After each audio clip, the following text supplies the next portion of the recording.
Hello, everybody. Welcome. It's a Friday night and it's the Tardis Zone Talks. I hope you are all doing very, very well. Please do us a favor, like, share, and subscribe. Especially share that stream if you can for me. I'm a little bit behind on the old sharing. So if you could do that for me, that would be absolutely fantastic. What we're going to do is I'm just going to throw the link in straight away and we'll get people on ASAP. So if you want to come on, please do. Remember, some want to continue the conversation from the other day. That's fine, fair enough. If you want to add your piece to all the drama, that's fine. If you want to talk about Doctor Who, obviously there's a few things. Matt Smith, actually, interestingly, was interviewed for an article. Now, what's interesting about it is it's not the fact that he's kept the sonic screwdriver. It was the stuff that he said about, doctors leaving the role of Doctor Who. And again, he kind of said, by the time an actor gets to the third or fourth year, especially the third year, they start to feel it with Doctor Who. So that's why a lot of people will bow out after the 3 or 4 year mark, according to him. Now, the fact that he's talking about it is another indicator for me that he knows that Whittaker is gone. Listen, these people like Matt Smith would be in the know. Trust me, they know what's going on with the show. And if he's talking like that, because it was the same rhetoric when Peter Capaldi left, right? Or when Peter Capaldi was leaving, all the excuses came flooding out. Oh, this is very hard on the actors because, it's intense filming, certain amount of months of the year. And when you get to the third year, you're not burnt out as such, but you can feel like you're burnt out. And that's why a lot of people, especially during New Who's run, that's why a lot of them will leave after 3 or 4 years. So the fact he's talking about that, I think, look, Whittaker, I don't think there's a shadow of a doubt that she's leaving or at this stage. But it is interesting that he would bring that up. Obviously, someone out there has I haven't looked at the whole article, but I think it's either Screen Rant or one of them has done Dr. Peter Capaldi's worst to best stories of his era. It'd be very interesting to see where they place some of them with today's ideology, to see where they put them.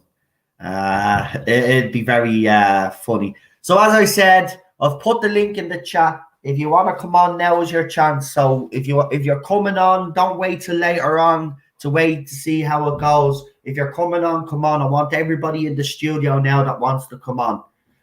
So I'll put the link in the chat again, right, just to keep on top of it, right? So if you want to come on, we've got 2 people waiting, right? So if there's only 2 people, then that's it. You know how it works. So we got 3 people now. So that's good. Keep them coming. Keep them coming. So if you've never been on before, please do come on. Have your say. This is what this show is all about. This stream is about you guys. So yeah. For me personally, the only news that I have is all the drama that's been going on, and I don't really want to keep bringing that into the spotlight. But it's ridiculous. Again, last night or yesterday, I got sent a video, and all I'll just say about the video, it's quite pathetic that some young YouTubers out there, including the adult ones that have a bit of influence, are getting involved in a video that in some of it they take the piss out of me.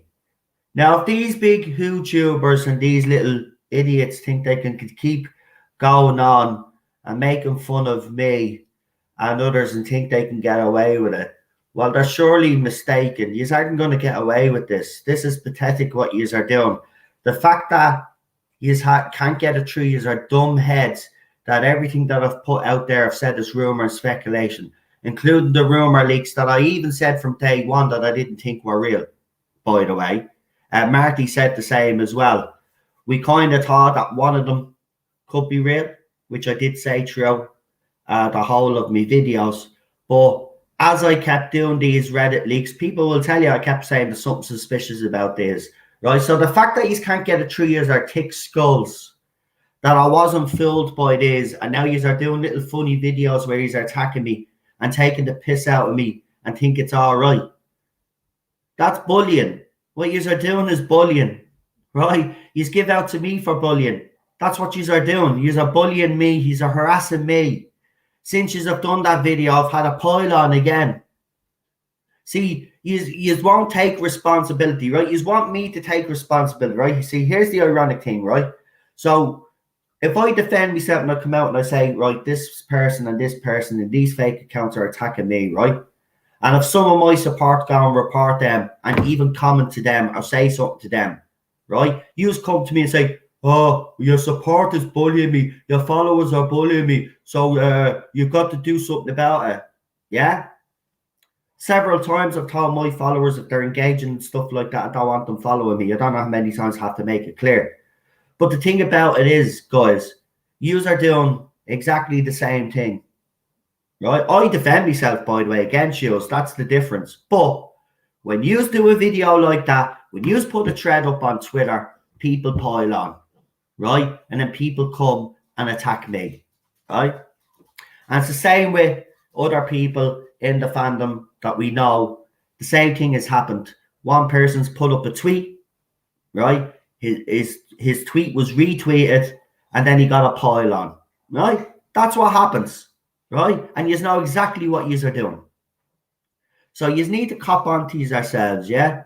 Because, you know, at the end of the day, I'm a small YouTuber. Every single one of you that attacked me in that video, right, are a bigger YouTuber than me. Yeah. So you are all punching down like the weak little mentality that you have.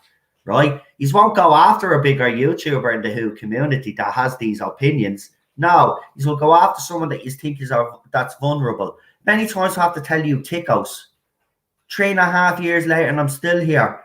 Still, after all the time you have tried to get me off this platform. How many times have you tried to take down my channel too? Why don't you get it through? These are thick skulls. No, the Tardis zone is going nowhere. The only time that this channel ceases to do anything is when I'm dead and buried. Okay? So get that through your thick skull. So you might want to pray for me to die. Because that's the only way that's going to happen. Right? Because I ain't giving up. I ain't going to stop bringing people on and let them have their opinion. But listen, that's it now. I've said what I've had to say. I just thought it was funny. Daniel was like, well, because Daniel had obviously seen it, and Daniel was like, he goes, I would have went mad. And I said to him, and he's right. I have every right to go mad. I have every right to defend myself, right?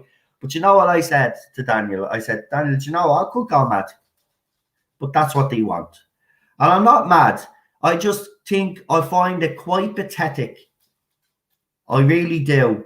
That these guys are putting out this false narrative that I fell for all of these leaks. Now they're making funny videos to reinforce that. They're doing stuff, right? They're getting some young YouTuber to do his video. And then in the middle of the video, for no apparent reason, then they bring in a certain person, right? And then they start talking about the leaks that I was talking about. By the way, if you slow the video down, you can clearly see that they're using my information, right? So it's a deliberate. So for anybody that's making this, because there will be people that are listening to this now that are hearing me talking about that video will say, well, they weren't attacking you. You've got it all wrong. They were just making a joke, right? But if you actually pause the video, you'll see that they're using my information. So no, I'm not buying these excuses. It was the same with the Sontaran thing, right? They just happened to call the Sontaran Cheryl and Noel, right? And they want me to believe that that's just a coincidence. These are a bunch of morons. You need to grow up. You are picking on me because I report rumor and speculation. You pick on me because I do not like the current era of Doctor Who, and you have got it into our head somehow that I'm this white supremacist, homophobe, and all of this other rubbish, right? I'm not going anywhere. You can say whatever you want about me. You can slander me as much as you want. From now on, what I'm going to do is I'll just say what you have said and I'll move on and I'll let people. Do you know what? Do you know what annoys me especially is our side? Not you guys, right? What annoys me is that there's bigger YouTubers out there that are on their side that are looking at this happening and not one of them have the balls to stand up and say something in defense of me, right? Because they don't want the trouble either, right? And that's annoying me, right? Where's my backup, right? Because I have anybody's back in this fandom. I know who has me back, right? I've got friends who have me back, but that's not enough. You need look. Where's I'm gonna say it out straight. Where's the fandom menace, right? Okay, I seen the quartering was nearly cancelled a few weeks back, right? Or they tried to dox him, or someone tried to make false allegations against him. What happened? Fandom menace came together and defended him. Where's my defense? That's all I'll say. I'm saying no more. But look, I've got you guys anyway, so we'll just do what we do. I'm not gonna stop, but it doesn't matter. Video that you reported in question, Stephen, even is not even going to be taken down by YouTube. For the simple fact, I've looked at it. They're very clever in how they do it. They've tried to make it look like a satire thing, so it doesn't look like it's bullying, but it clearly is bullying. But YouTube won't take it down, so there's no point of reporting the video. To be quite honest, listen, there's a lot of people that have done videos about me that are out there. So there's nothing you can do about them. At the end of the day, you know, I decided to come onto YouTube and set up a YouTube channel. Maybe I was a bit naive at the start and I didn't realize that once I actually got into this and I gained a bit of support that, you know, things would change. But there you go. You learn as you go along. So, you know, look, I'm always going to be open for attacks. The hardest thing for me over the last 3 years is to try process this because I've never been hated this much. That's the one thing that actually upsets me the most about all of this. Not the name calling. It's not. Don't get me wrong. I'm upset about the stuff that happened to my wife, but I'm just talking about personally me. But the stuff that they've done to me personally, you know, all of that hasn't been upsetting. The most upsetting part for me is being hated this much. Because I've never been hated this much. I can't understand. I really don't how people hate me that much. Because don't get me wrong, I know it can annoy people. I know it can rub people up the wrong way, even in normal life. But you ask anybody out there, and if you use the word hate and me, they wouldn't even come together. People don't hate me. So this is weird for me to go through all of this and have all these people hate me this much. And that's been the thing that's been hard to process over the last 3 years. But, you know, I've learned very quickly, especially these past few months, look, you can't let everything that these people do get to you. Listen, I get stuff sent every day. Someone new comes out and says something about me. Now it's kind of like, okay, so there's another one to the list. You know, it's just gone that ridiculous. So I don't know. I don't know. But look, we keep going anyway. You know, they're not going to stop me. I've said that from day one, and they're not going to stop either. So I've got to make a decision whether to just, you know, I'll just keep highlighting what they're doing, and I'll leave it at that. But I'm not even going to retaliate anymore. There's no point. That's what they want. They want me to retaliate, and I'm not going to retaliate anymore. I'll just report what they're doing, so people know what they're still doing, and that's it. That's as far as it goes. I don't let them do what they want to do. If that's how sad their lives are, that they have to go and produce videos, slag me off because they're that threatened by me, because it has to be nothing else. They're either threatened by me or they're jealous of me, right? And I know a certain YouTuber out there and his supporters laugh when I say that because he has more subscribers and all than me and all this, and he thinks he's great, right? But the fact of the matter is, it has to be that, because I can't figure out any other thing, to be quite honest. We got a super sticker from our moderator, actually. 5 Canadian dollar super sticker. I'm gonna go in and see what it is. I'll check on my phone because I can't see it there. StreamYard, come on! I already had a conversation with you about this. You always do what fans or people ask you to do, especially people that pay for this package. So come on, get your finger out your backside. Give us their emojis on the screen. Right, let's see what he sent me. I know there's probably people in the chat telling me, but I want to find out for myself. Hold on. Great.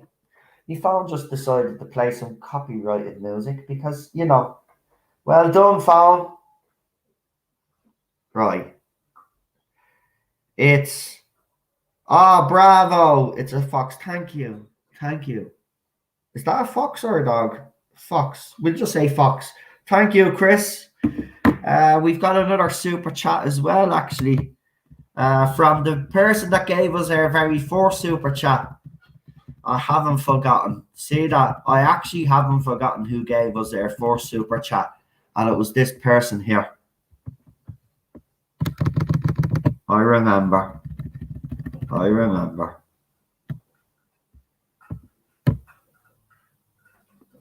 It's just been over 2 months since you returned from your unfair ban. I'm sure I speak for all of us when I say we are so glad you are here for us as friends and our own little community. Plus, love to see, which I'm assuming you mean Cheryl. Listen, that was hard. That was a hard pill to swallow. But that's when my attitude changed, right? Because you know what would have happened. I would have went on stream, which I did, but I was far more reserved. I wasn't screaming or shouting and getting, you know, I wasn't upset because so much has happened. It's horrible to say, but I got used to it. And this, when that happened, I have to be honest, it was a sucker punch. I'm not going to lie. It did deeply hurt me that the channel was affected in that way. It hurt me because I couldn't talk to you guys. And it hurt me because, you know, I didn't do anything wrong, which in the end proved to be the case anyway. But yeah, that was a sucker punch. I mean, everybody was sending me private messages as well of, you know, telling me how much they missed the channel. I was going to pack it in. Listen, if I hadn't got those messages actually off people to say, we can't wait for you to come back, I probably would have that would have been the excuse and the time actually to say, I'm done. But I just couldn't, because every day I wake up to be a message from someone. No, why weren't you streaming last night? Is everything okay? Missed your stream. Can't wait for your next stream. And I kept getting these messages over and over, and I just said, right, okay. Everybody still wants me here. I says, everybody is upset that I'm not here. I says, I'm upset I'm not here. I clearly love doing this. They clearly love having me around. So I that was it. Look, this is why, since that incident, this is why I'm just highlighting these people. There's just too much going on. And if I let it all get to me, then I wouldn't be here. Let's be honest. We've seen recently the sad and dangerous side of social media. For anybody that isn't a Big Brother fan, I was back in the day when it was good. But there was this girl on it, and she was called Nikki Graham. And we ended up all calling her Princess because, you know, she was a bit of a diva as well. But she fell in love with this guy called P, who had Tourette's. It was an odd couple. It was the weirdest thing you'd ever see. And she'd have total meltdowns, and that's what people loved her for. She just recently died. I think it was anorexia. But someone had said something to her on social media about her weight, and she basically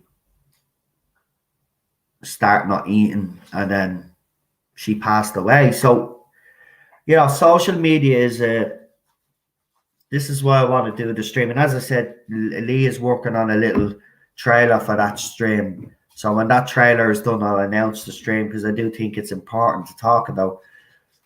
But look, I've had 4 years of it now, 5 years of this now. Obviously, the last 2 years have been the most intense, with all of this stuff going on.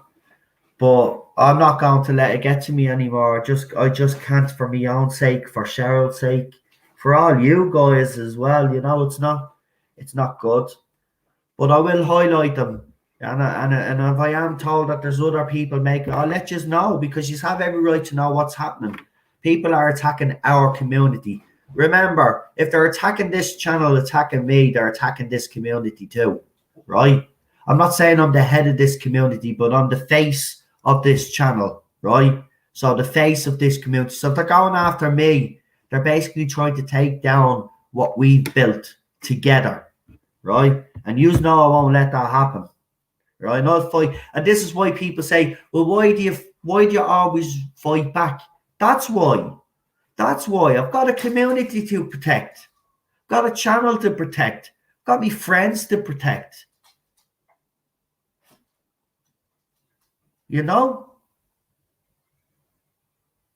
So I hate all of this. They say, oh no, it's the toxic one. No, I defend every time. It's ridiculous. This is the one thing that actually annoys me. They call me a bully and all this, right? We've shown 20, 30 occasions on this channel over the years. Everybody's seen me slideshow videos before. I had to private them all or delete some of them, because then the J-bots start going after them and reporting them, because they didn't want people to see their behavior being exposed. So they were reporting me videos, they were, right? But you've all seen them when I released them. You've all seen the vile shit I got sent, right?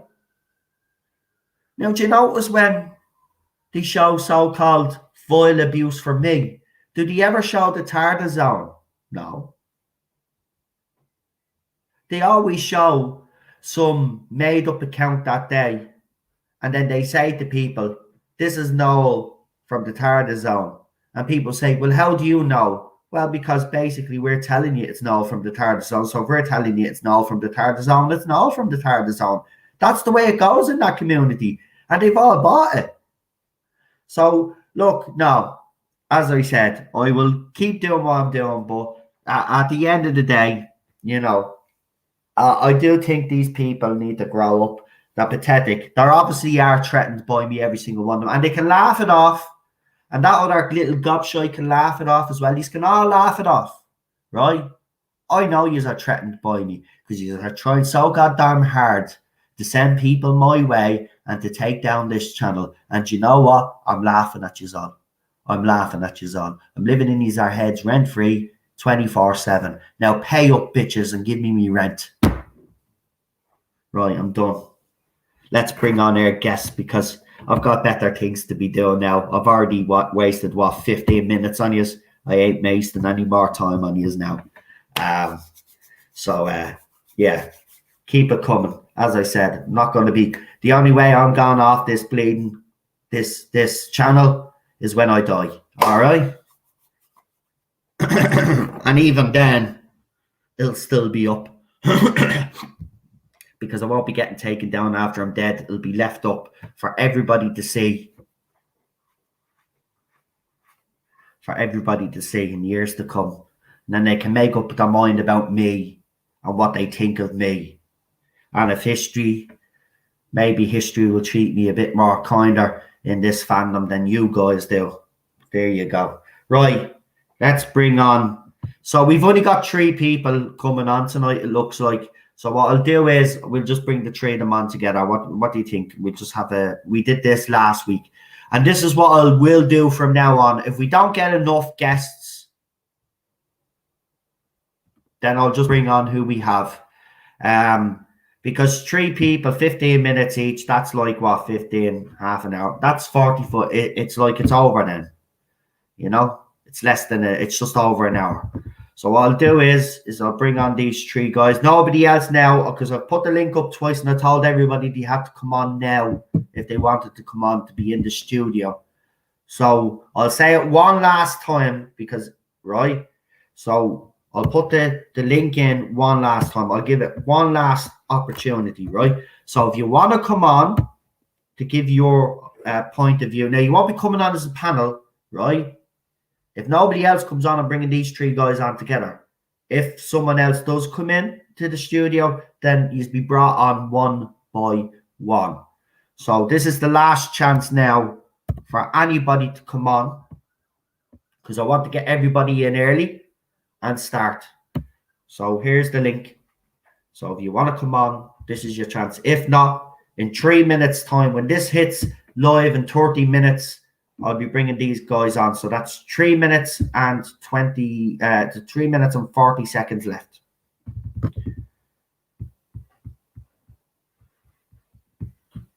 Now, Lee is already in the studio. We've got Lee, Charlotte, and Daniel in the studio.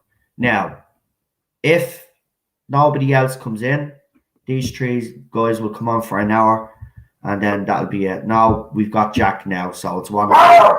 Ted, stop. Ted.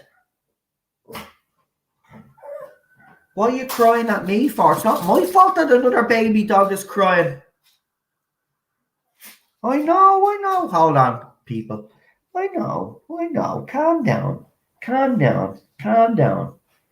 Good little fella. Now, Mammy can't hear you because she's watching our bleeding Love Island in the bedroom.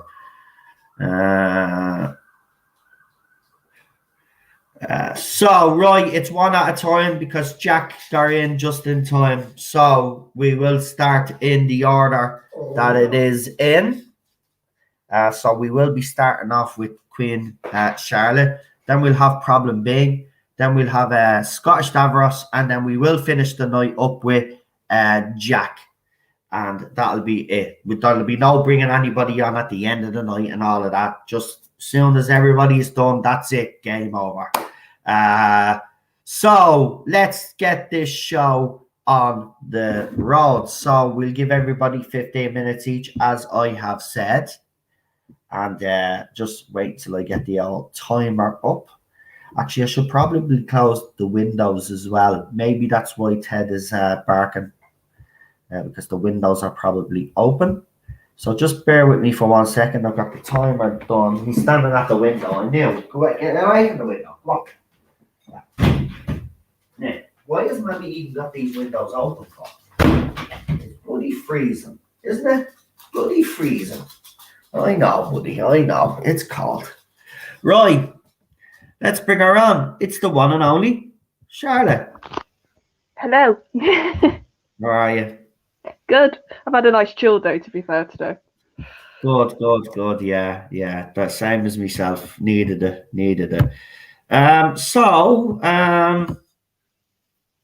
I don't know what you want to talk about. Nothing really happened this week except the drama with me, and I don't want people to be stuck on that. But there's nothing really in the Doctor Who thing that I seen except for the Matt Smith article that I thought was interesting. I did see what Christopher Eccleston did say as well. He went into another interview. I went into further detail about canon. I don't really care what he says, to be quite honest with you. Well, I was going to say I was going to talk about my what word am I trying to think of? What my gut right now and what I think is a possible future for the show. And it's this is me, because I like to take in a lot of the rumours and then try and get a common thread or a possibility that I think's more likely. And this is stuff that Eddie said a couple of weeks ago as well, because I've always said if somebody doesn't talk a lot and then they come out with information and then go quiet again, for me, I always put more stock in that than anybody who's talking all the time. So that's why I knew the Reddit stuff was a bit dodgy, because there was so much information all at once and it seemed to be a constant flow of it. Yeah. And and this is like I said, it's based off what you've said, bits and bobs, and what Eddie said, and what I think is a natural sort of conclusion, a little bit to a response to Whittaker's era. Because I agree with you, Whittaker's going, like that's just they're waiting for the best time to announce that because they know what her fan base is like, or what's the more militant fans of her like. It's probably the fairer way to say it. So I do think she's going, and my gut right now is when Eddie did his thread. What I got from it was they are basically going to do a rebrand after Whittaker. They're not going to reboot it because that would cause too much aggro and going back and trying to resort things. It's so much more easier to basically do a big marketing push with a new Doctor and basically treat it like a rebrand, which is let's just act. We're not gonna. It's sort of. I don't think they'll ignore Whittaker. I just don't think they'll reference her a lot, and they'll just act like, right, we've got this 14th Doctor. That's our priority now. Yeah. And the way Eddie was talking, it sounds like the rebrand could also be very much. They're gonna sort of eat a bit of humble pie and do a bit of tradition again with this one Doctor, one companion he was talking about, back to the roots, which to me, if I was to translate that a little bit, is I think we could go back to let's just have adventure again. Let's not get bogged down again with all the canon stuff, because Yeah. also that would be easier to get the normies on. And I do think if they've got any priority, the BBC, it's to get the general audience back. Yeah, but this whole time, this children's story arc was. See, listen, we cannot get confused here for what BBC are doing here, trying to pull the wool over our eyes, right? The whole thing about this timeless child story arc was to get the normies on board because they didn't know the history of the show. So Chris Chibnall was trying to rewrite it, right, with this arc. So it was to get rid of. If you look at their behavior, look how they treated the long-term fans and fans Oh of yeah, the it show. was to They get the pushed them long. out. They have been trying to get a new audience, and it's backfired. Now they're saying, let's go back to basics to bring the normal. Well, that's what you should have done in the first place. That's what we said after Moffat you needed to do. You needed to go back to basics. You didn't need to do this timeless child story arc to reinvigorate the show. It's utter nonsense. Oh Utter no, it nonsense. is. But I do think there's a bit of sense finally prevailing. And like I Hopefully. said, it's taken basically Chibnall's diabolical writing, the wrong choice of a doctor, the wrong focus for the BBC to, I think, finally take notice. But it's taken them. But hold on, Charlotte. Now, right? Okay, I get where you're coming from, and you do make a very valid point, and you probably 100% are right. But I'm sorry, for me, that's not good enough. That 3 years down the line, they finally cop on. They should have copped on after Series 11, for God's sake, when they seen what he done with Series 11 and seeing the ratings go from 11 million to 4 million by the end. That should have been the indicator. That should have been there and then. That's Yeah, where they should have copped on, but they didn't. They let it drag on. no, but they didn't cop on, I don't think. And obviously, for anybody listening who can't understand English, this is all speculation. Yeah, Um, yeah. I'm just like I said, I'm sort of taking stuff I've heard from people that I Yeah, think have got a good. you're just speculating on stuff that you heard because that's what fans do, Charlotte, and there's nothing wrong with that. So if anybody doesn't get that, you're just speculating of what you've heard, and you're just coming up with a theory of your own of what you think might happen. If these people out there don't get that, well then that's on them. It's not on you. So you just do what you're doing because you're doing great. Go ahead. Yeah, no, I think honestly, Series 13, they were riding on that first episode viewing figures. And I think a few people have said this in the fandom. I think it was when the merchandise started to suffer. it was when engagement, and I do think that's a factor right now, because if you look at engagement, it is incredibly low. If you No, look at the social media, that's another reason why I think Line of Duty, for example, because here's my other theory. Eddie also said, well, he sort of hinted at, because I don't want to get him in trouble, he basically hinted at, he thinks it is possibly a Line of Duty actor or actress. He said alumni. That could I be. think I'm going to be out straight with you. If you're asking me who I think it is, I actually think it's Vicky McClure. That's who I think it is. See, I think she's leaving Line of Duty as well, and it just seems to be all lining up. I think she's gonna be. She's gonna now. I haven't seen the series that you're watching now, but I reckon she's gonna leave that. If she leaves that show, and let us know if she does. If she leaves that show, I reckon she's the Doctor. She's nailed on the Doctor, because her name has popped up quite a few times, and there's a lot of people that seem to be behind this casting because obviously her CV, and let's be honest, she is a good actress. Now, I know there'll be people out there that will complain they want the Doctor to go back to a man, but BBC, look, by listening to everything that I've heard as well, BBC seem to be happy with the female Doctor. Now, listen, that's crazy to me and you, right? Because we're the fans, right? But the higher ups think that the female Doctor can be a success. Now, I did say this, though.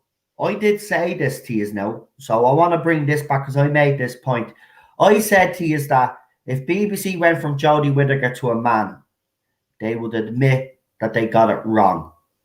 But if they went with another woman, then they firmly believe that this can actually work.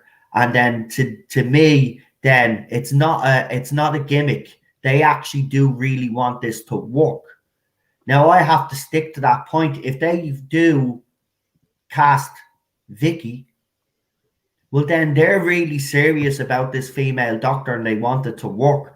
And you know what? It might be a fool's errand, but you know, I still think Chris needs to go. He's the final jigsaw as far as I'm concerned. That needs to be taken out of that puzzle. Here's the thing. Now, if he goes, I'll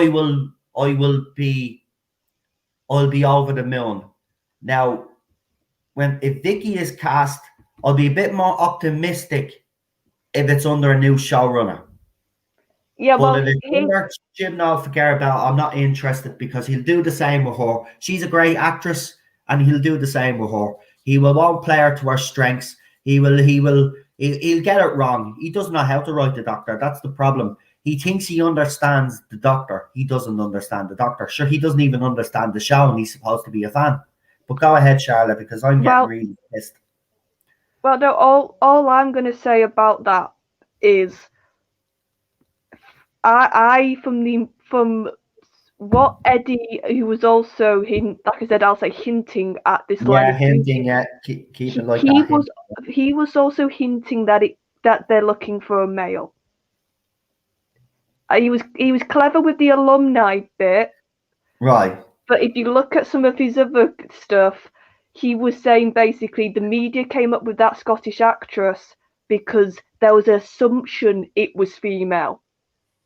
Oh, so you're telling me it could be someone else within Line of Duty? That's what I think. And here's the thing, and I'll say this name only because Line of Duty, I think that's a good shout because the fan base for that show is very loyal. Right. And they so who do you think it is?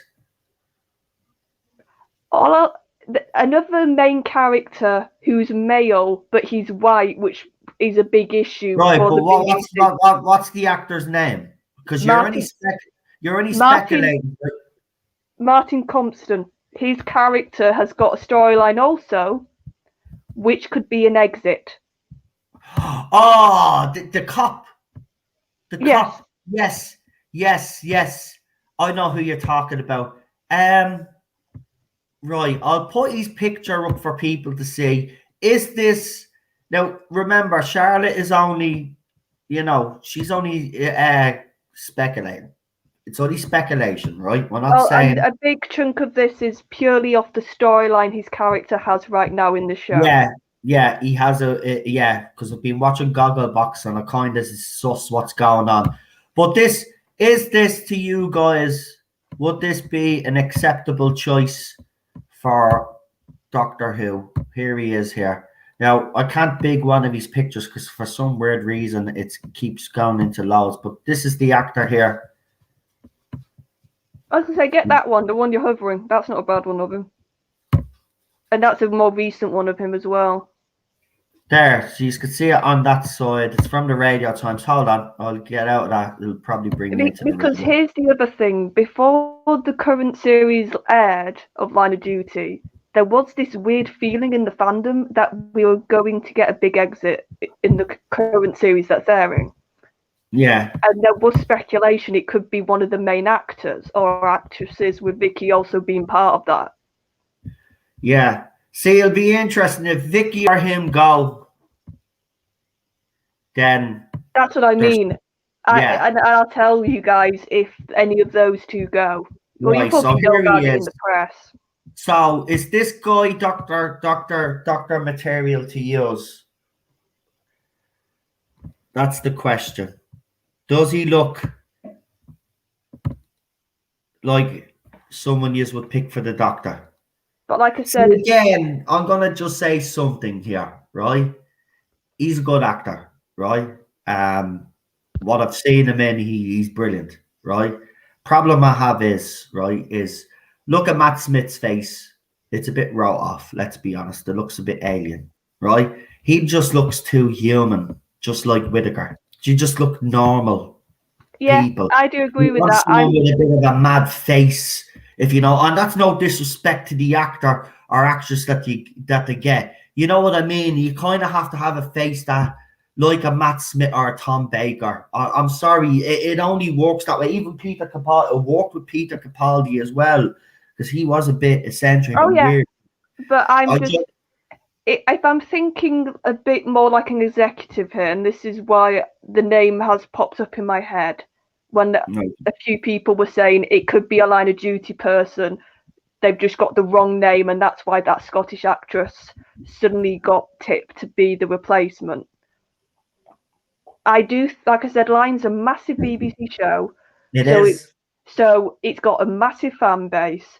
It's one of the few event episode telly things that when an episode airs, it's all over social media. Everybody's talking about it. So they know this, and I can see them wanting to sort of key into that, because if they can't get a big name for 14, it would make sense to me to get somebody from a big show then. A marquee show. And if they were going, like I said, if they're going a bit more traditional, I think it could be a male actor from Line of Duty. And all I'm saying is Martin's character has got a storyline right now. And here's the thing, he's not a bad-looking chap. And I'm sorry, that you can see with Whittaker, they've almost wanted to have Tennant again, but female. Yeah. And I can see them, maybe some of the executives thinking, well, he's going to get some ladies fans back. Yeah, but you see, here's the thing. Here's the interesting thing about that. If BBC go back to a male doctor, right, it's gonna cause a backlash from obviously Whittaker supporters, because if you listen to them, I have to be fair. Now I'm talking about Whittaker supporters. I'm not talking about the bots or the Jody stands or anything. I'm actually talking about Whittaker fans. They believe that it should continue, if they're serious about this female doctor, that the next one should be a woman to carry it on, and then maybe go to a male doctor then after that, but reinforce it by bringing in another woman doctor. Now, some will argue that they've already did that with Jo Martin's doctor, but because we don't know where she fits in, and as people have rightly pointed out, well, is she really a proper doctor? I mean, he didn't even give her a number, and she's the fugitive doctor, you know. So, yeah, I don't know. For me, at this stage, I wanted to go back to a man. I believe it must for it to survive. But as I said, under the right conditions, and when Yeah, I and I mean do right conditions, agree. I mean Chris Chibnall gone, left the building, nothing to do with Doctor Who again, and his writing team also the same. They bring in a new showrunner. Then look, I don't like them doing a female doctor, but if he brought in an actress of the caliber of a Vicky, I'm just saying Yeah. the No, no, name you mentioned, and it's a different showrunner. I'll give it a go. I'll give it one season like I gave Whitaker's, and if it's still not for me, I'll come out and say it, and then I'm gonna be done until they go back to a bloke doctor, because I'm not gonna put myself through another female doctor and having to come out and say the same things again because Chris Chibnall's in charge. It's just too much. He's the bane. If BBC still can't see, and I know we ran out of time, but I'll let you finish your points. But if Chris Chibnall doesn't go for me, then Doctor Who doesn't have a future. And if BBC don't see that, and BBC, listen, if you are starting to open your eyes, well, I'm telling you now where the main issue is. The main issue is with Chris Chibnall and his writing team. You get rid of them and bring in new people, then you have a hope of saving Doctor Who. Don't do it. Well, then I'm telling you now, the ratings for next year or for Series 13 are going to continue to go down the pan. And then I don't care. You can come out and say and give you your excuses and spin the ratings and say they don't mean nothing. They do. They mean everything. They mean absolutely everything. And if you keep ignoring them, and keep ignoring your audience and the fandom who's telling you what's wrong with the show, well, then, as I said, you won't have a show after the 60th. I'll be surprised if you even make it to the 60th. But Charlotte, I'll let you finish your first couple of points, your points that you're going to make, and we'll get on our next guest. Yeah, just to say, I do agree. If it's the going female after Jodie, Vicky is a very good pick, because I also think she's got a bit of an odd look about her in a nice way. She's got a striking look about her, and I do think I agree with you.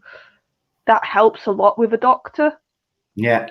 And in Line of Duty, she plays a very tough, very no nonsense, but still quite soft when she needs to be type of character.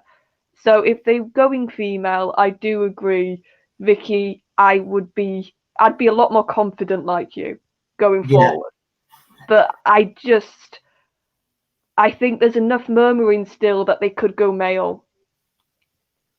I'll tell you guys on what happens with Line. If they go male, I'll be absolutely over the moon. But again, I'll say the same thing though. If they go male and Chris Chibnall is there, don't expect the writing to be any better, folks. I'm just going to tell you that out straight right now. Do not expect the writing to be better just because we have a male doctor. If Chris Chibnall's there, the writing's not going to improve. He doesn't understand the role of the doctor.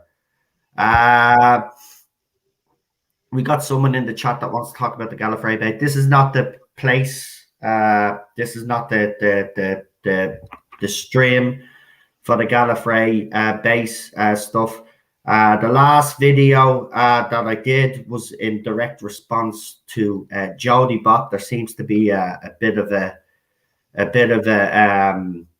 mix up there from some people. The last video was directly in response to Jodie Bot saying that my wife was fair game.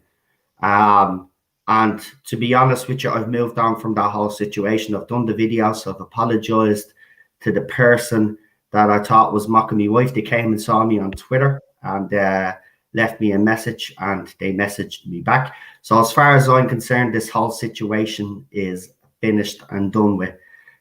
So there's nothing else to discuss. But Charlotte, do you want to shout out your channel? That's your channel. Do you want to? Do you want to shout out you and Daniel's channel? Let everybody know, or do you want to leave that to Daniel to do?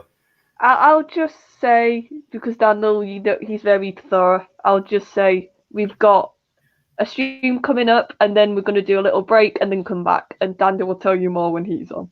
Not a bother. Fantastic. Right. I'll talk to you soon. I'll talk to you this weekend, actually, for the watch along. Yeah, see you guys all on Saturday. Yeah. And I'll be back in the chat in 5 minutes. All right. See you soon. Bye-bye. Right. So, who did I say was next? Probably being then Daniel, wasn't it? Then Alpha. Then we have Jack. Right. So let's bring him on. It's the one and only Problem being. Greetings. Hello.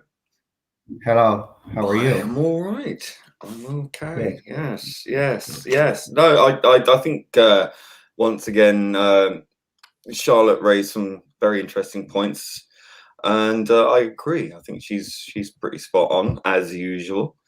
Yeah, that's it. Yeah, I mean, just to sort of go along this line of the next Doctor thing.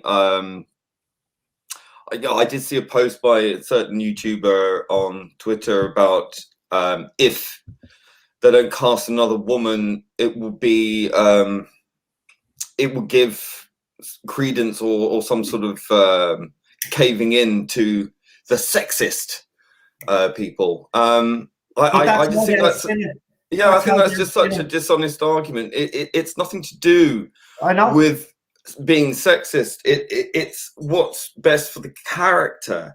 And I'm sorry, consistently for over 50 odd years, the character worked as a male character, and I think that is fundamentally who the character is.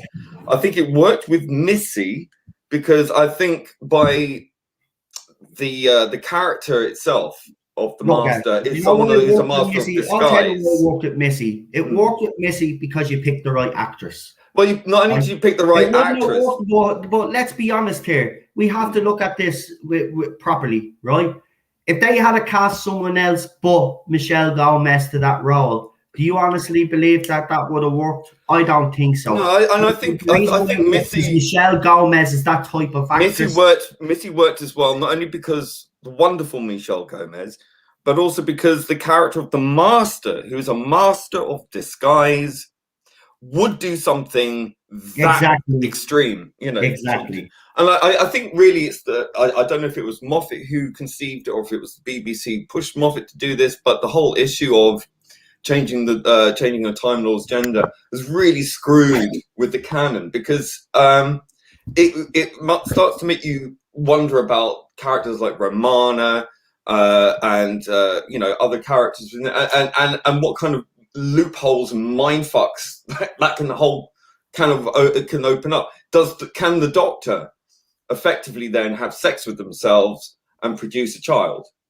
How would that work? You know, that kind of stuff. I mean, it's you know, it's a mind fuck. It's a minefield, and I just think for what is fundamentally a family show aimed specifically at children, not primarily, not totally, but you know, it is.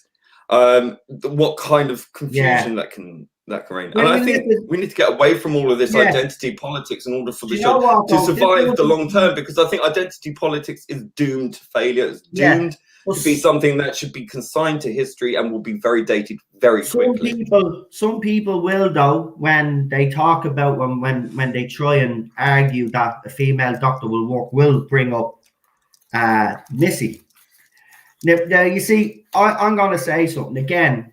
The actress that you got worked, and because the master of disguise, as Lee has rightly pointed out, so that kind of made sense. But you see, the problem here's the problem, right? It's not necessarily the casting of a woman that people have a problem with, right? Now, what it is that the show's been going, as Lee has rightly pointed out, for over half a century. It's been one way. Now, if you're going to make a big change like that, you know, you're gonna receive a backlash. Now, the way BBC have handled it has been totally wrong. Now, what doesn't help this is, right, and a lot of fans have realised this over the last few years anyway, especially that have watched Series 11 and 12. The biggest culprit of the downfall of this show isn't Jodie Whittaker. Yes, she has made stupid statements. Yes, her acting is not up to the scratch. right? But who made those choices? I keep going back to this man because this man is the reason why this show is in the trouble that it's in. It's the only reason, right? He's made all the decisions. His boss then made the decision to give him the job. But he is the one that's made all the key decisions. He's the one that told Jodie Whittaker not to watch Doctor Who. Don't watch it. Read the lines off the script. Play the lines. Play it your way. You know, but she's not even playing it her way, because she did go and watch. She even admitted that she went and watched a couple of David Tennant, a couple of Matt Smith, and you could see that she watched recent Peter Capaldi as well, because she tries to copy them. She's a poor cosplay of them. That's not her fault. She was put in that position, by the way. Nobody's going to turn down that job. Some people say, well, why didn't she turn down the job? Would you turn it down? No, you wouldn't. You offered the role of a lifetime. You're going to snap it with both hands. The problem is Chris Chibnall shouldn't have gave her the role in the first place. He put her in that position, and then he compounded it all with his bad writing and every bad decision that he made. Look at Series 11, for example. No cliffhangers, he was telling us, right? No old villains back. What did we get? Tooth monsters, leather jacket racist guy, a talking feckin' frog, some vicious teeth. What else did we get? Feckin' awfulness, right? It just absolutely rubbish. And she was rubbish. And why was she rubbish? Because she was directed wrong. Well, written wrong, directed wrong. The attitude was very wrong from the outset. Exactly. It was very antagonistic. Yeah. And I think that the problem really sort of stems from this sort of zealous schism within the fandom when she first appeared on the scene. You know, I think most of us were pretty willing to give her a fair go. I gave her 5 episodes, and I think that's more than enough. Well, I'm going to be out straight. When I found out the night before, this was before I was on YouTube, and I found out the night before she'd been cast, believe it or not, before the official announcement. And I'm telling you this, not a word of a lie.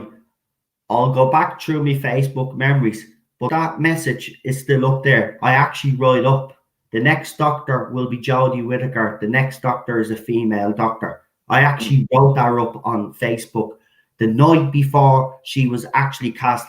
And I figured out, and how I figured it out, it was easy. When he played that teaser during Wimbledon, not the one where they showed her being the Doctor, but you know the one where they showed where they gave us a little hint. They didn't show us the whole clip, but they showed us, like, they gave us little clues, right? And when I seen the Broadchurch clips, I knew. I knew it was her. I knew it was either her or Olivia Colman. And then I thought, it's not going to be Olivia Colman. No. It's not. They're going to go with a younger woman. So I actually said Jodie Whittaker. I really did. But the whole issue... I didn't want to give her a chance. I'm sorry. I don't like Jodie. I'm going to be out straight here, right? I've never liked Jodie Whittaker. I've said from the start. Right. So I was never willing to give her a chance. If they'd have cast Michelle Gomez to take over the role of the Doctor from Missy to the Doctor, you know, and wrote it in a really clever way. And I've already expressed this. I think that when she came out the TARDIS and said, "Hello, I'm Doctor Who," I could believe it. Yeah, I would have bought that, mate. I would have bought that over her being the Doctor. I would have bought it. But right? Is it not sexist to make Jodie Whittaker's Doctor everything but feminine? They didn't address it. They didn't really make her feminine. They made her, as you said, like a sort of a carbon copy, or a not even a carbon copy, more a sort of vague copy of Matt Smith and David Tennant. I know, with all the tropes. He's not up to the task, and I knew this from day one. Listen, even with Chibnall, I was like, when I found out he was showrunner, I said, "That's it. Doctor Who's finished." I knew. I just knew. I mean, we all know. And listen, it doesn't matter. It doesn't matter who they cast. I watched Series 11, and then people begged me to watch it, and I was like, "No, I'm not watching it. Why should I put myself through that? I don't like the woman as an actress." And I did.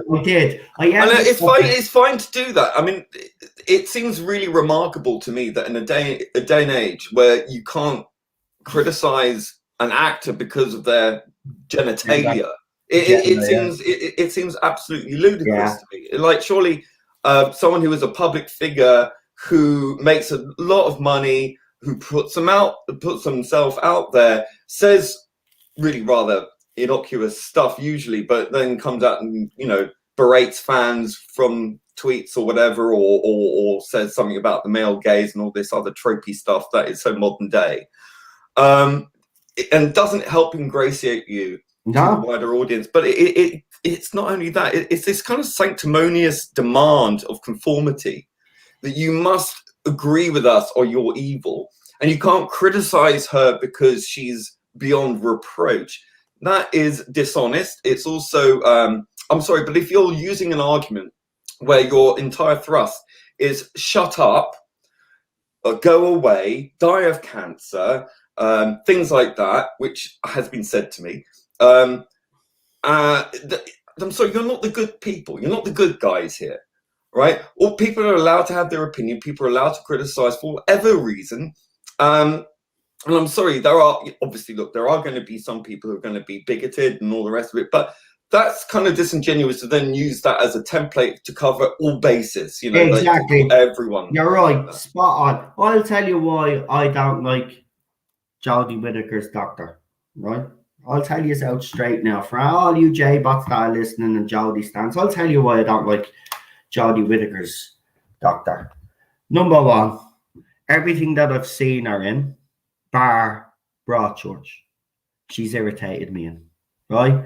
Broadchurch, she was just kind of there. She played a grieving mother, but even then, she kind of did annoy me sometimes. At least he focused on other characters. Second of all, the reason why I didn't like Jodie Whittaker's Doctor is that I believed when she got the role that she wouldn't have the screen presence to carry this off. And we've been proven right. That's why there's so many companions. I liked her in Trust Me. I think that was a good show, but I don't see her as she's not a leading lady. Actor. She's not a leading lady in a sci-fi show as big as Doctor Who. That's the bottom line.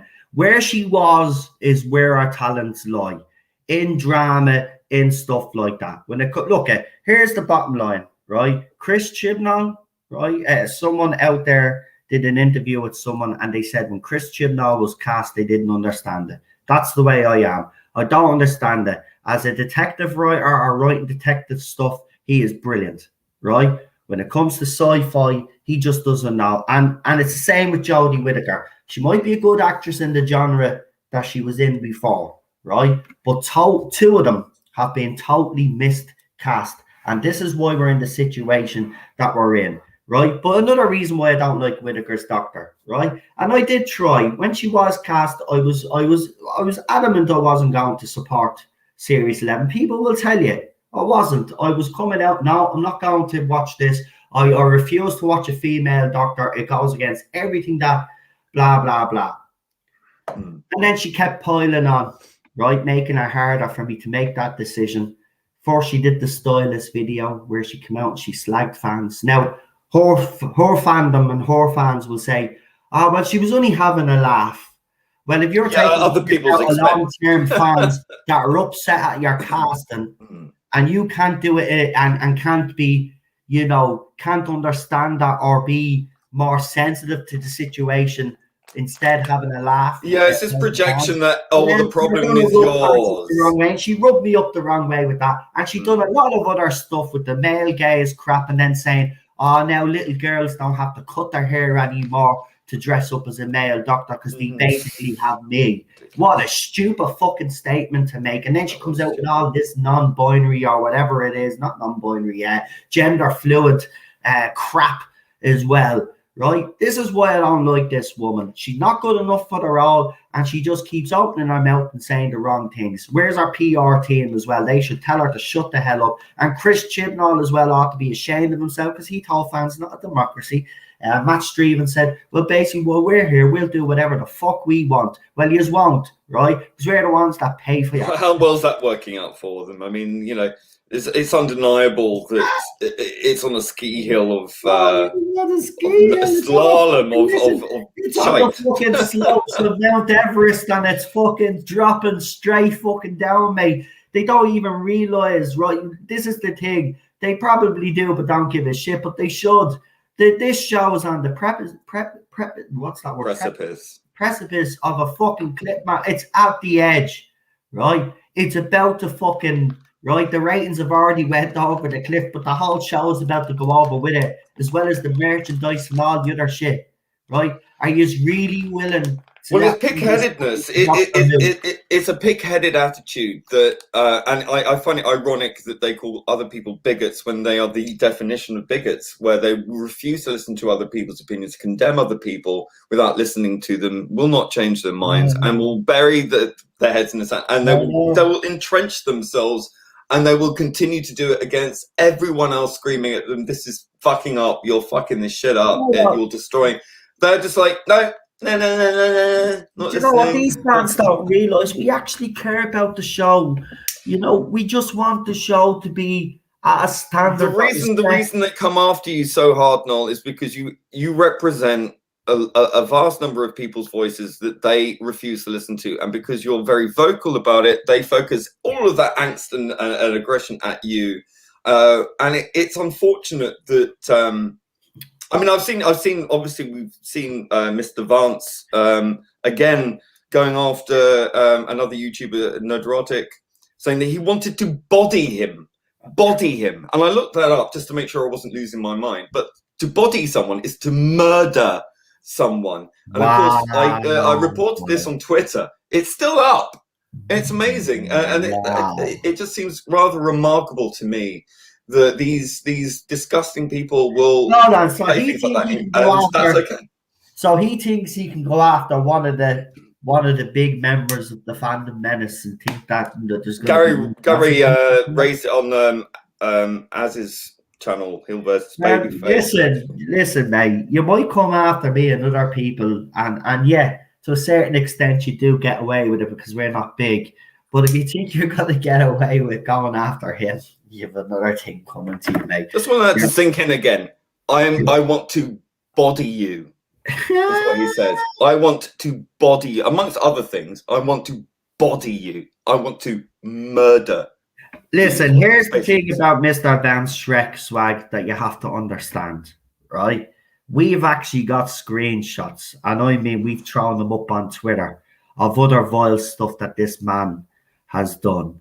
He also did a video with him and his dad, or someone that he claimed to be his dad, where he called out me, Gary, and Heel versus Babyface, and his dad told us to shut the fuck up or something. No, he's shut the fuck up, you motherfuckers, or something like that. Yeah, right. Yeah. Mm-hmm. So I exposed that, but of course he didn't like that, and then he started going on the defensive, saying that we were picking on him.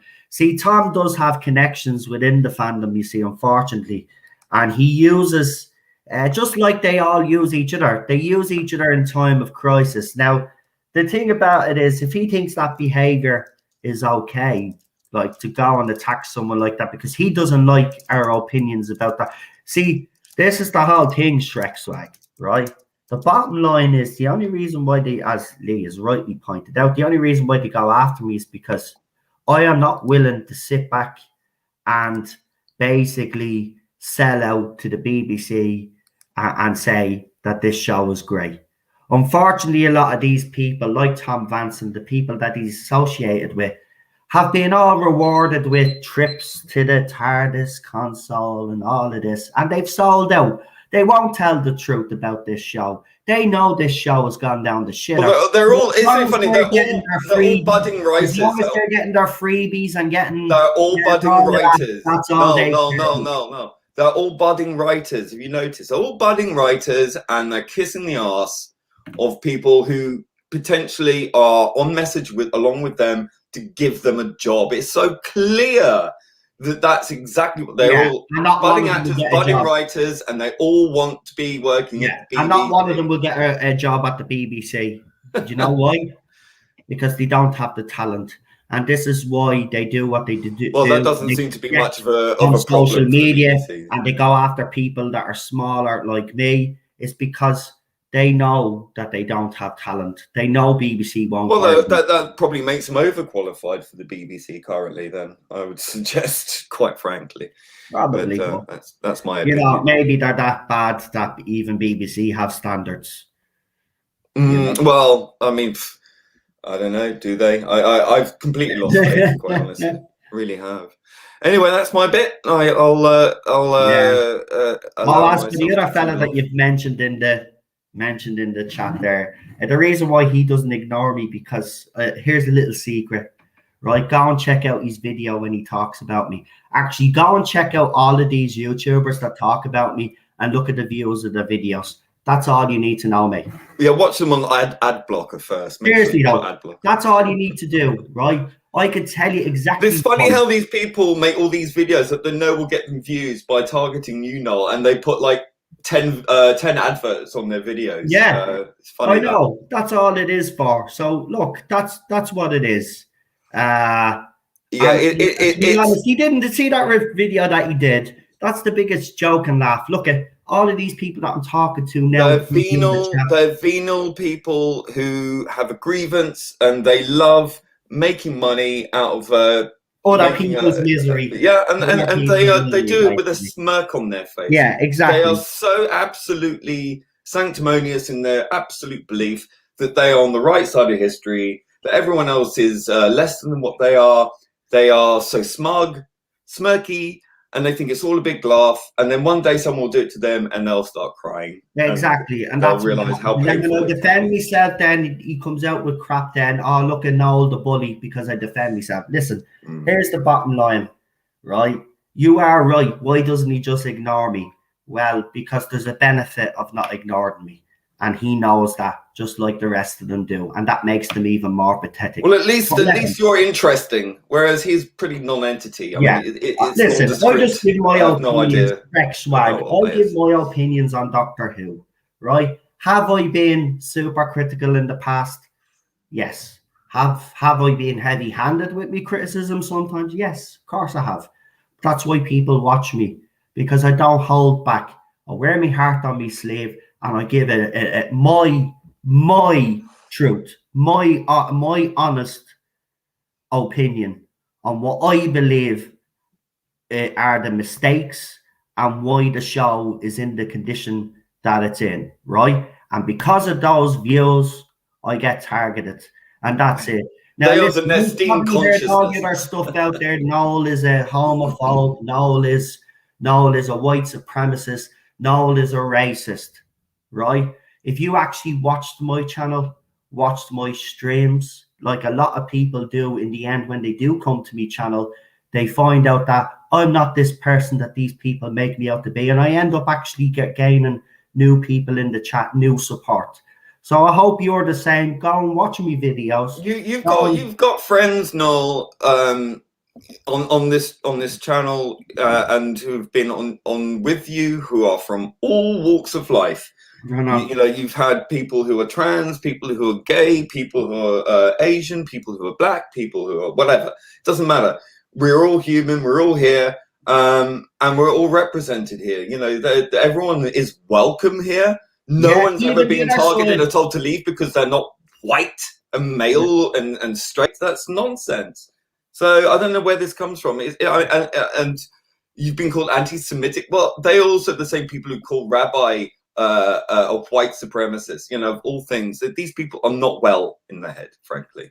They shouldn't be listened to. They have absolutely nothing to say, and we'll continue to do what we do because we're individuals, and they are hive-minded, irrelevant, and will be even more so relevant when she and this terrible show within the BBC. Well, they'll have nobody. They'll have nobody to back up unless the next Doctor is a woman, and they feel like they'll have. But they'll soon find out that fans, if they get an actress in that's actually half decent, as we've been shouting out for all along, if we're going to do this in the first place. I've always said, listen, I don't personally agree with a female doctor, but if you were going to go down that route, I've always said if you went on an Olivia Colman route, or you got someone of that caliber, then yes, I'm a gay man. I don't want a gay doctor. I don't need to be represented in the Doctor. I want the Doctor to be the Doctor. I don't care anything about anything else other than them being the character that they were supposed to be conceived as being. And for me, that will always be the English gentleman space alien who tries to blend in and fails miserably. I mean, that's pretty much what they're about. And I just want it to go back to that. I want it to be fun. And it's down to the BBC to actually have the courage to actually stand by the character that they conceived of and to go back to what that character should be all about. Exactly. That's all we want. And, as I said, RTD set the standard in 2005. And if the show doesn't even get near that, and I'm not even saying it has to reach that standard, because RTD did, it was lightning in a bottle. He did hit the ground running, and you'll never replicate that again.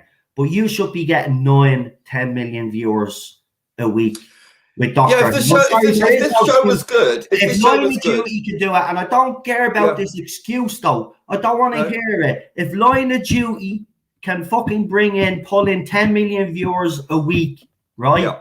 Mm-hmm. With good writing, good characters, good plot development, and a bloody cliffhanger at the end that keeps people at the edge of their seats. That's what Doctor Who used to do. There is no reason. There is no reason on earth why, when she came in and they had 11 million viewers, why they couldn't keep them. If the show was good, they would have kept that audience, or at least most of that audience. Well, I mean, usually it peters off a bit, but it should have kept a retained to around 8 million. Yeah, at least 8 or 9. That would have been the target for them, because I'll tell you why. 11 million was an over-exaggeration, and why? Because it was our fourth episode. Everybody was going to watch anyway. The true feeling of what the ratings would have been episode 3 and 4. That's where they would have leveled off, but they didn't. They kept dropping and dropping and dropping. Mm-hmm. Right? If they had stayed between 8.5 million to 9, that would have been a success for them. It wasn't. It wasn't just the fact that they weren't happy enough with the fact that they cast the first female Doctor in the show, but that wasn't good enough for them. They had to go in and retcon the whole show to make sure that the Doctor had always been a female to start with. That is just breaking their backs, bending over to appease the common sense, or lack of common sense rather, of the current day. And that is incredibly dated. It's done more damage in the long term for the short-term backslapping. That's all. Yeah. And I think that's incredibly cynical. If you want great female characters within Doctor Who, you've already got them in the form of the companions, who are just as vital and just as important and just as loved as the Doctor themselves.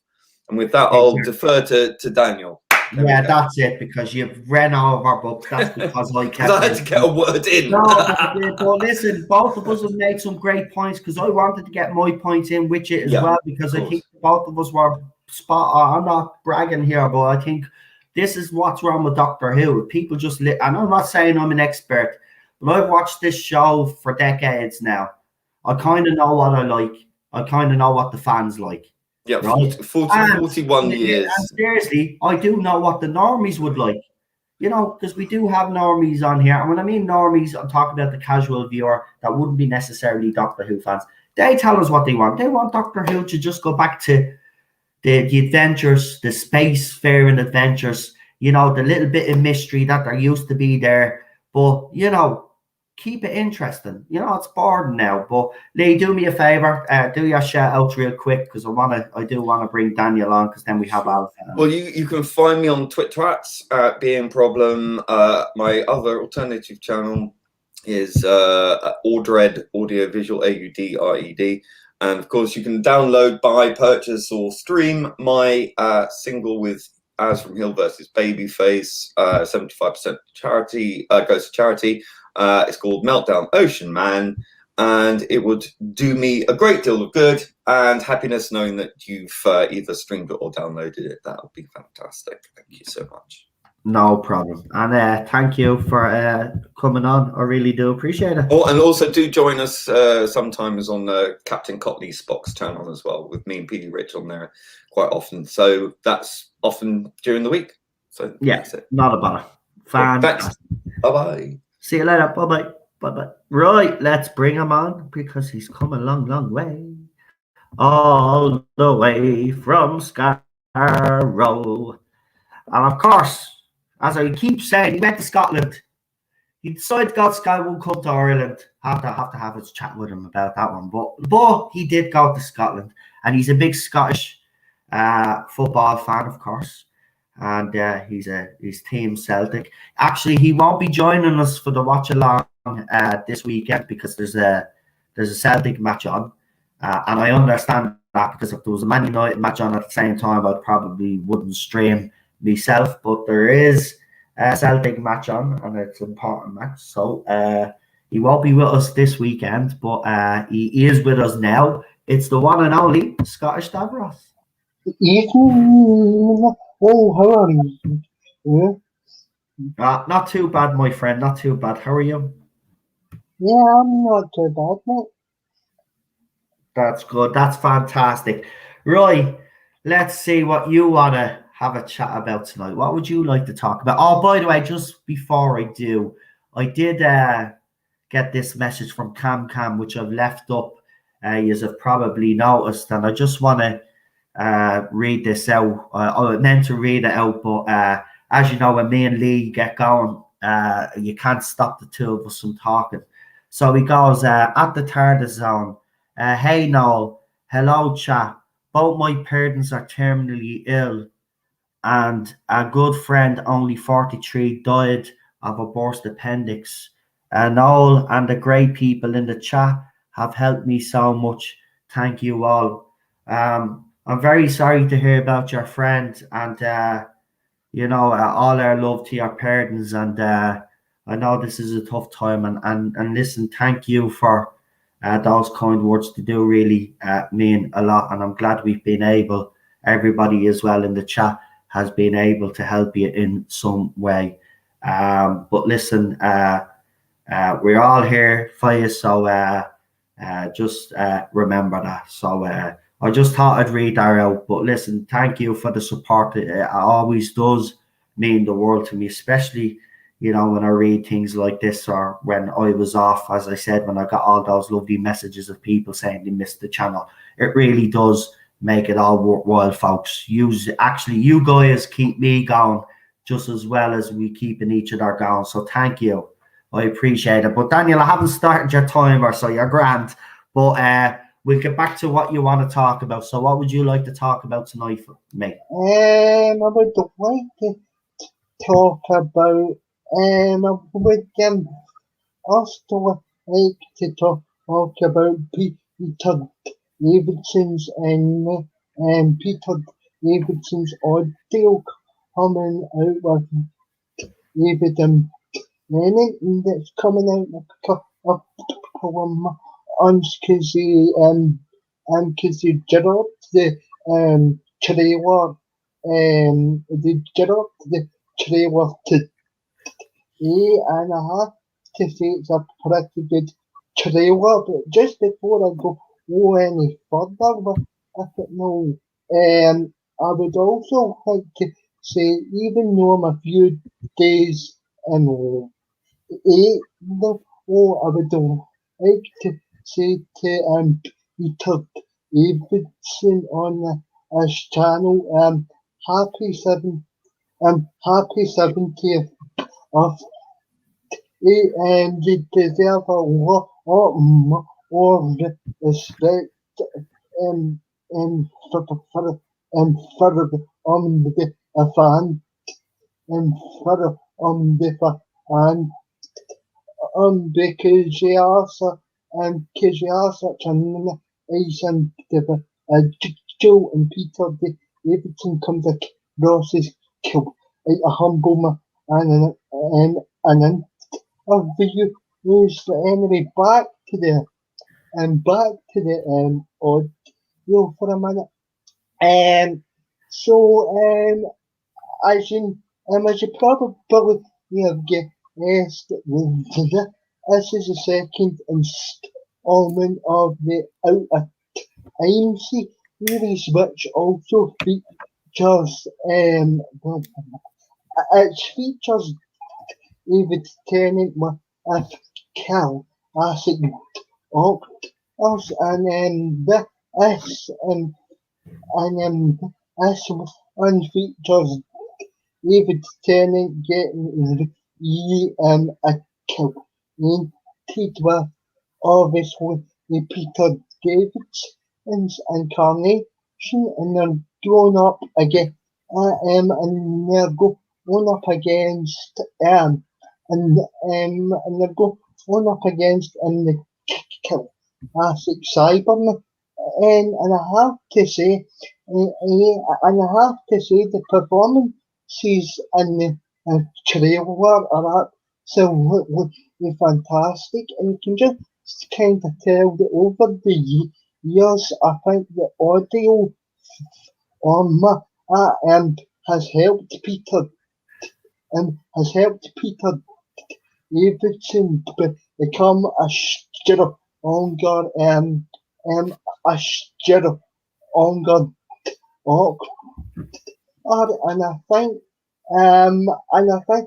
as well on the finish he's another prime example of like having creative sort of freedom to be able to sort of play the octodom and to play the doctor how he sees it up and I think as well that that's what was holding him back in the 80s and he took the role from the so over the past over the past few years I have listened to a few people Davidson audios and every time he knocks it out the park and like obviously with this new audio coming out in the summer like again he knocks it out the park again and him and David and again have such great chemistry like we did in the children like we did in the children or short or episodes because and they really but saw each other pretty well and you can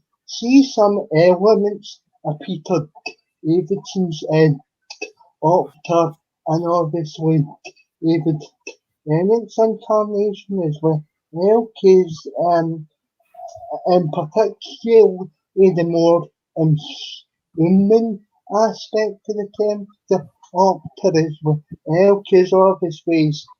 because obviously he's Peter Davidson's son-in-law and he's probably studied Peter Davidson over the years as well. So yeah, what do you think on that? No, I haven't actually seen the new. I haven't heard the new Peter Davison trailer, but I do know that his Big Finish audios are huge.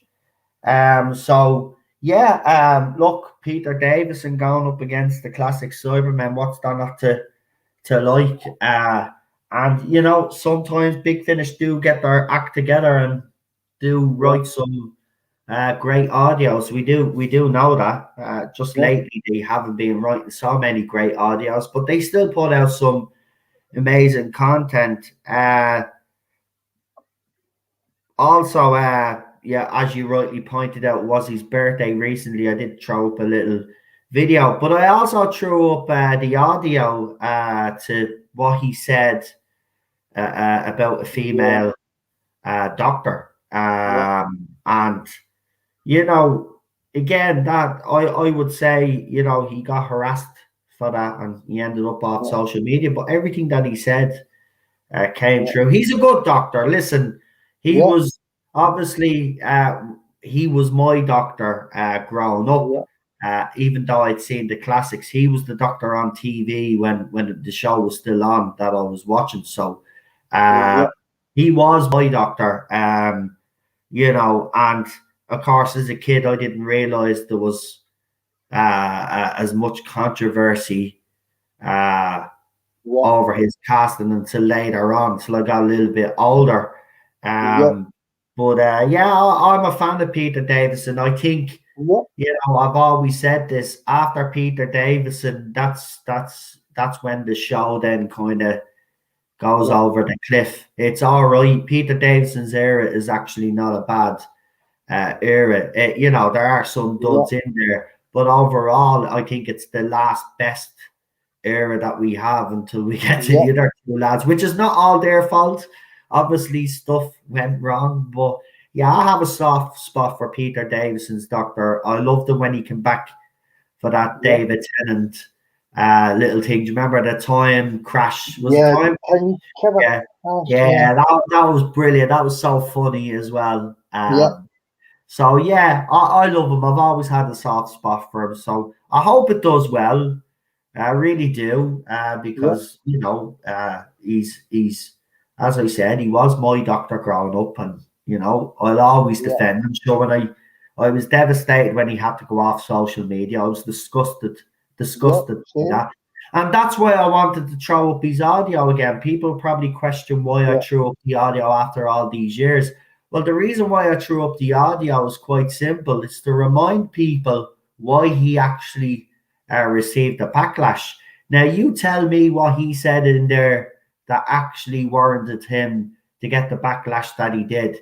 Because all he said was it was his personal opinion, and that the modern doctor, and he explained it properly. He explained, this is how I know he watched the show and he understands the show, right? Because he turned around and said, well, what you've got with the modern doctors is you have a more vulnerable doctor. You have a doctor that's kind of, but then you have that strong female companion. And he turned around and said, but if you change it to a woman, well, then you're going to have a female doctor, and then you'd have to bring in a male companion, but the male companion be strong, then the dynamic would be wrong. Now, that's what he said. But of course, we all realize then that when Chibnall cast his blokes, they weren't strong. They had faults. So he knew not to bring in a strong male. Isn't that right, Daniel? Because if he had brought in a strong male against Jodie Whittaker's doctor, it'd be even worse than what it is now. Because like the section in the fan is they are a bit more vocal, to put it mildly, with the input pressure in the BBC and say, oh, you're sabotaging Jodie Whittaker's so that's why Chibnall that's why Chibnall had that's why Chibnall made these companions almost observant to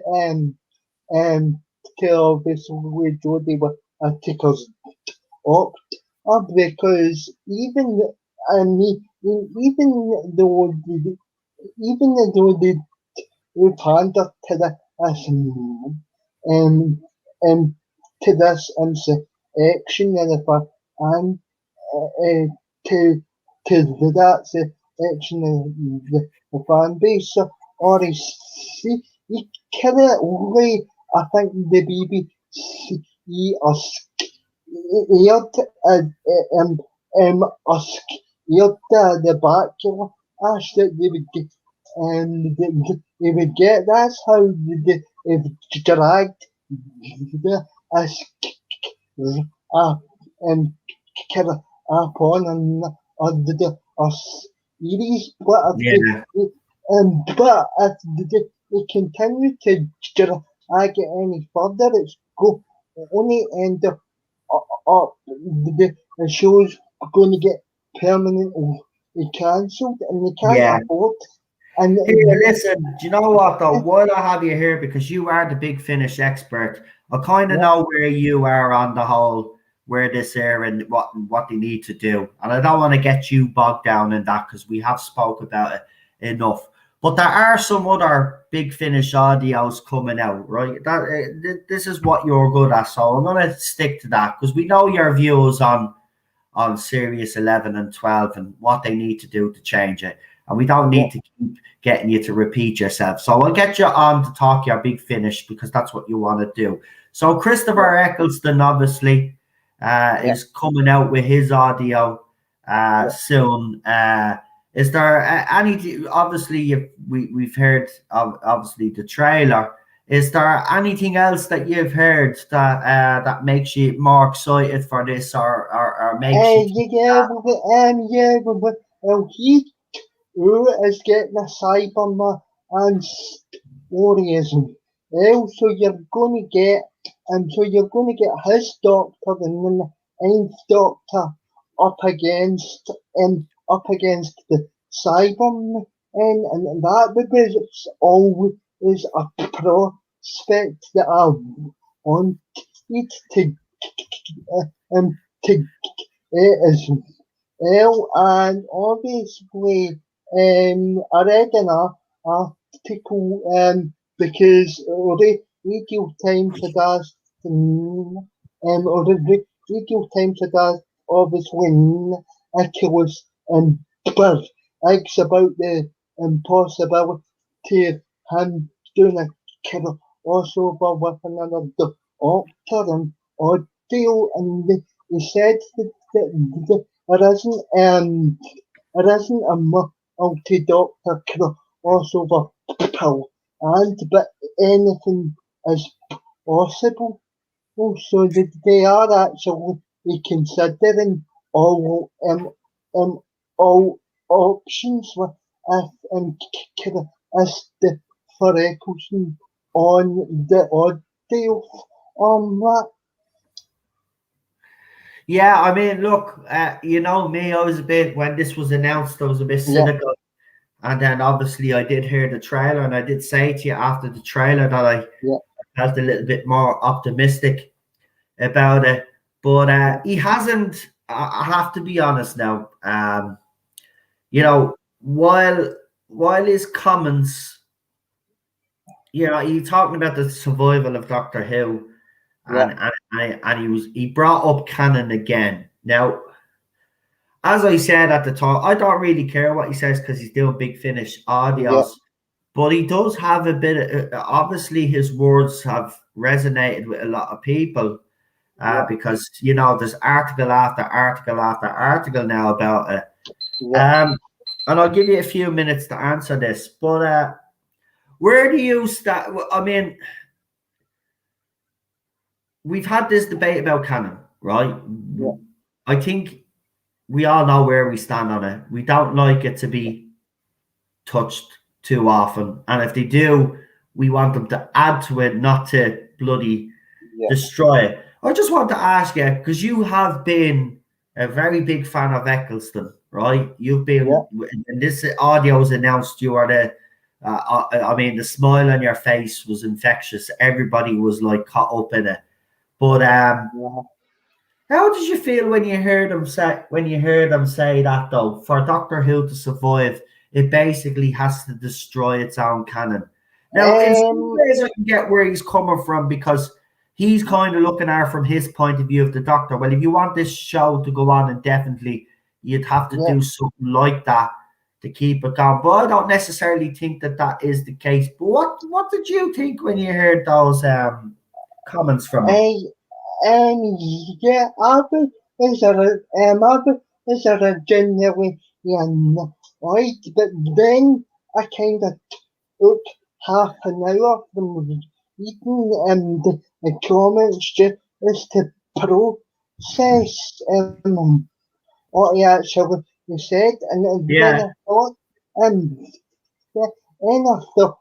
to myself, canon's already destroyed. Anyway, yeah. Anyway, and man, as well, I know he can come across as a bit of at times, right?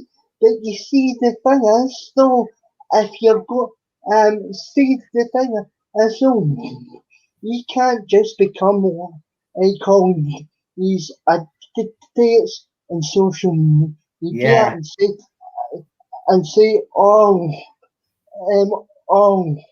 it's to cancel Eccleston. Well, like, I'm still going to actually going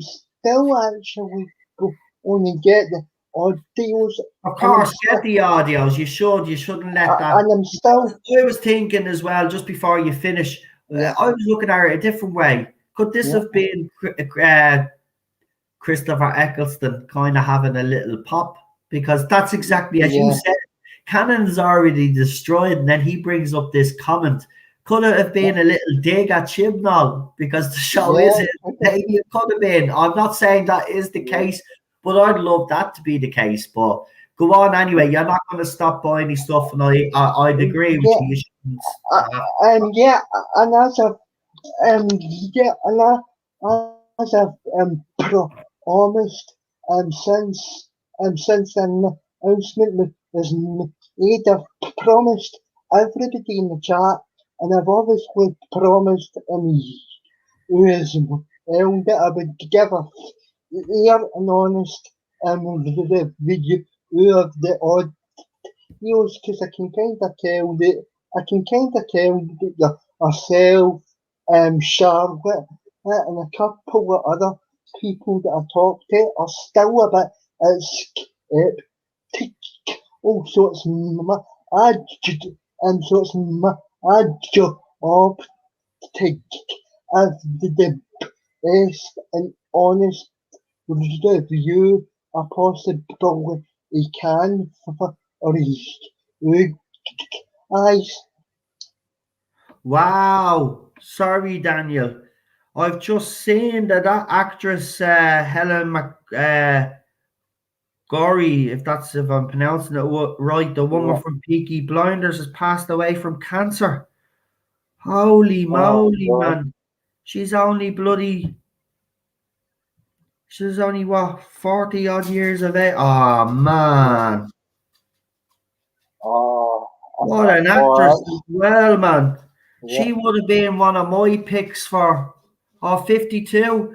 Still, man, that's 50. Oh, for God's sake, man. That is, the cast and all are gutted. Jesus, man. Well, I just want to rest in peace, and our thoughts and prayers go out to our family. That is absolutely devastating, man. Jesus, man. Man, that's right. Well, sorry for bringing you all down there. For I didn't mean to do that, but I just seen that and I had to say something. Daniel, but do me a favor, pal. Do your old. I only seen it because Nicola Bryant bleeding posted it 15 minutes ago. But do us a favor, do your shout outs there. Okay. Okay. Yeah, well, stream coming up for this with the best co-host on YouTube, Charlotte. So like we've got our guest PJ maybe that I've seen pop into your chat on a couple of occasions as well. He's been on my channel. He's been on my channel. Yeah, baby. He's sent everything. Yeah, and he's a fellow He's a Scottish YouTuber that specializes in classic TV. So that'll be happening. On Tuesday, 7 p.m. 7 p.m. time. And just before I And just before I go, can I shout out Optimus and Optimus Ox channel and You may channel do. Of course. Yeah, go ahead. because So walk away. because because I enjoyed them little live streaming. I enjoyed the live in last night is also on his I was also on his channel and it was a bit of fun and it was and it was when it was probably and it was probably the most enjoyable stream that I've been involved in ages. So yeah, I would like to shout out so I would like to shout out his channel, but thanks very much for but thanks very much for having me back on. No problem, Daniel, and thank you for that. And I see the mods have actually put Cockney's channel also in the chat. So thanks for joining us, and enjoy our match the weekend, and hopefully we'll see you the weekend after. You'll obviously let me know anyway if something comes up. And thanks for that. I really appreciate that. That's all I want. If you can't turn up, just let me know. I'm happy about it. Go and watch your Celtic match and hope they don't bloody do your head in and you actually win. So have a good one. Have a great weekend, and we'll see you soon, pal. Yeah, see you soon. See you later, pal. Bye-bye. Right, just to update as well, she was also in Vampires in Venice. And also on this day, 16 years ago, David Tennant was announced as the 10th Doctor. There you go. So yeah, madness actually to think 16 years ago, David Tennant was announced as the 10th Doctor. Wow. Madness, man. Madness. There you go.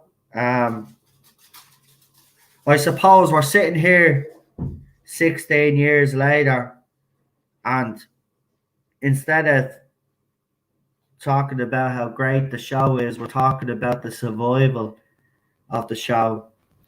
What a fall from grace. It hasn't even taken that long. It is quite sad.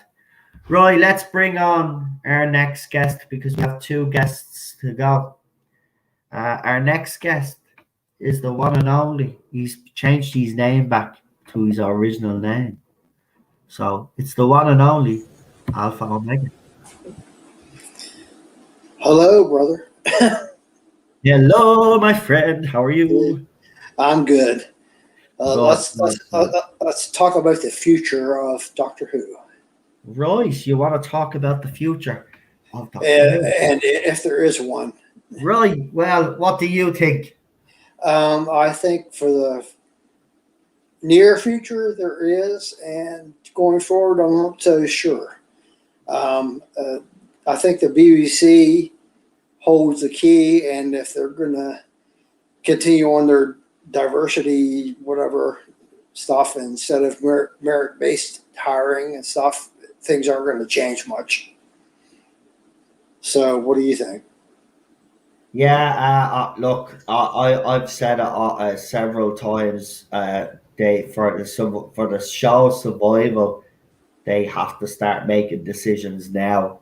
Jodie Whittaker, if BBC's thinking or Chris Chibnall's thinking is that, well, okay, Jodie Whittaker goes and we bring in another woman, it'll be grand, right?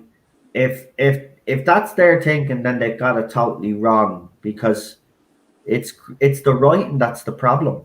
It's always been the writing. It boils back down to the writing, and the writing is not up to scratch. So for me, it doesn't matter if you replace Whitaker with another woman or a man, as I said earlier.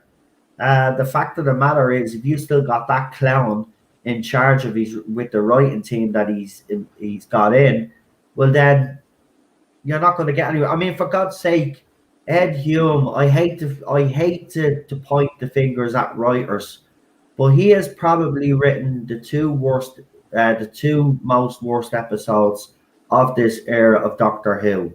Okay, now when he wrote the first worst one, you think Chibnall would have said, "Okay, we don't bring him back, we get someone else in."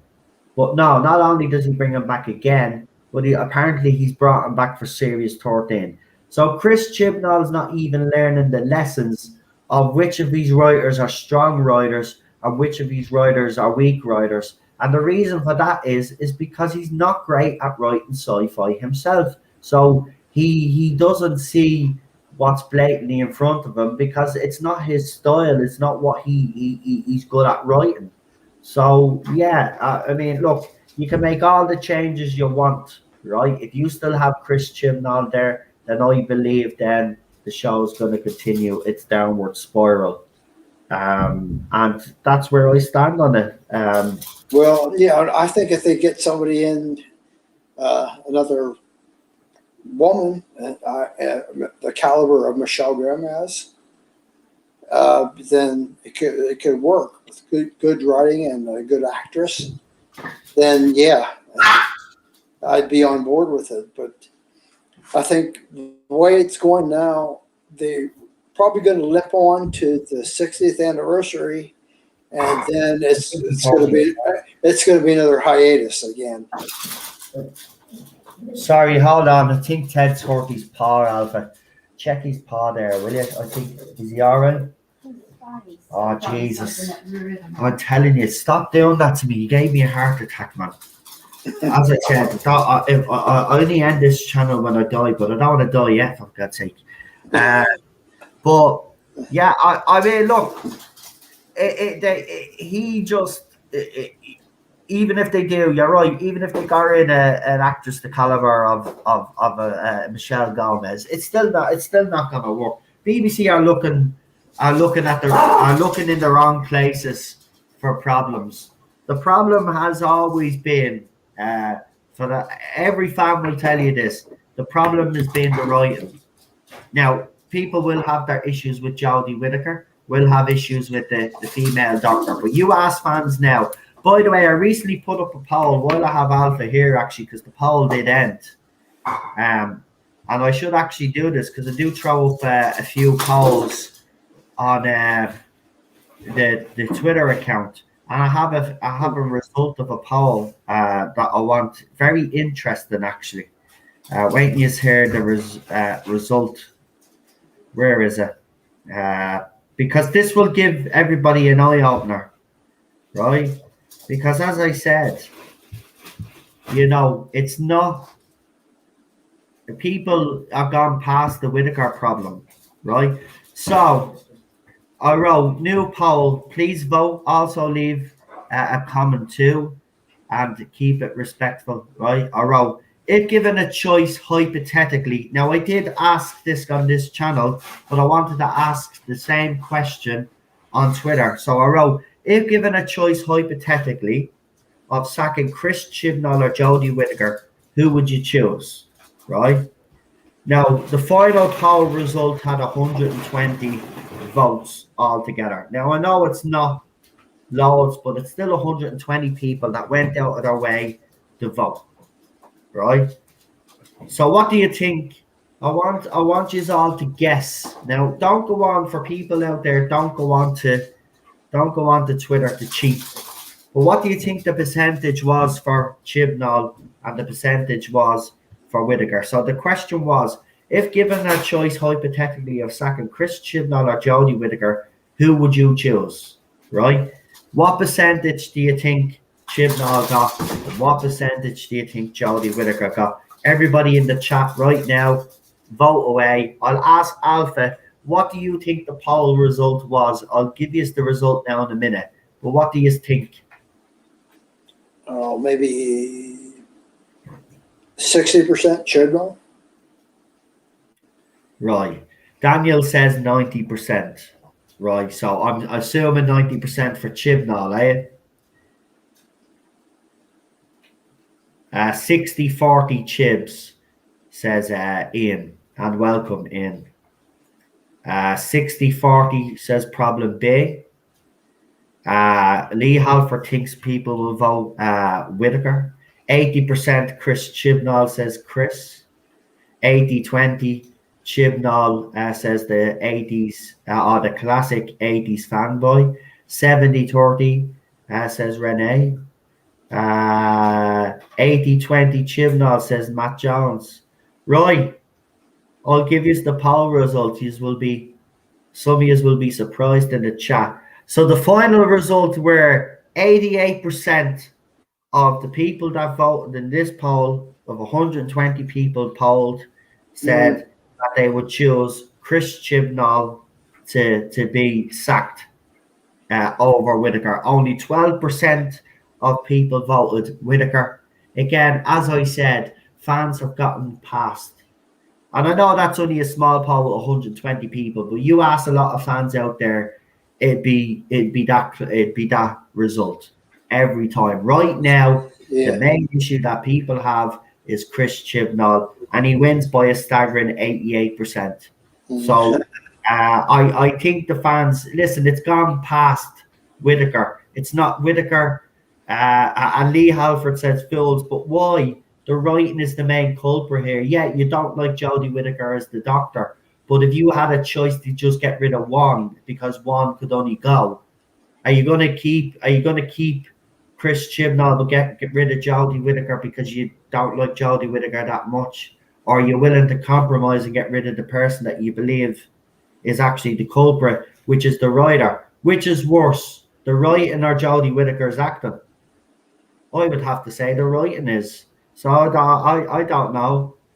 Or maybe some people are just, as I said, maybe some people just can't get over the fact that the doctor is a woman and they never will. But it was a hypothetical question. But there you go, 88% did say that they would sack Chris Chibnall. Well, he lays out his vision for what the biggest issue.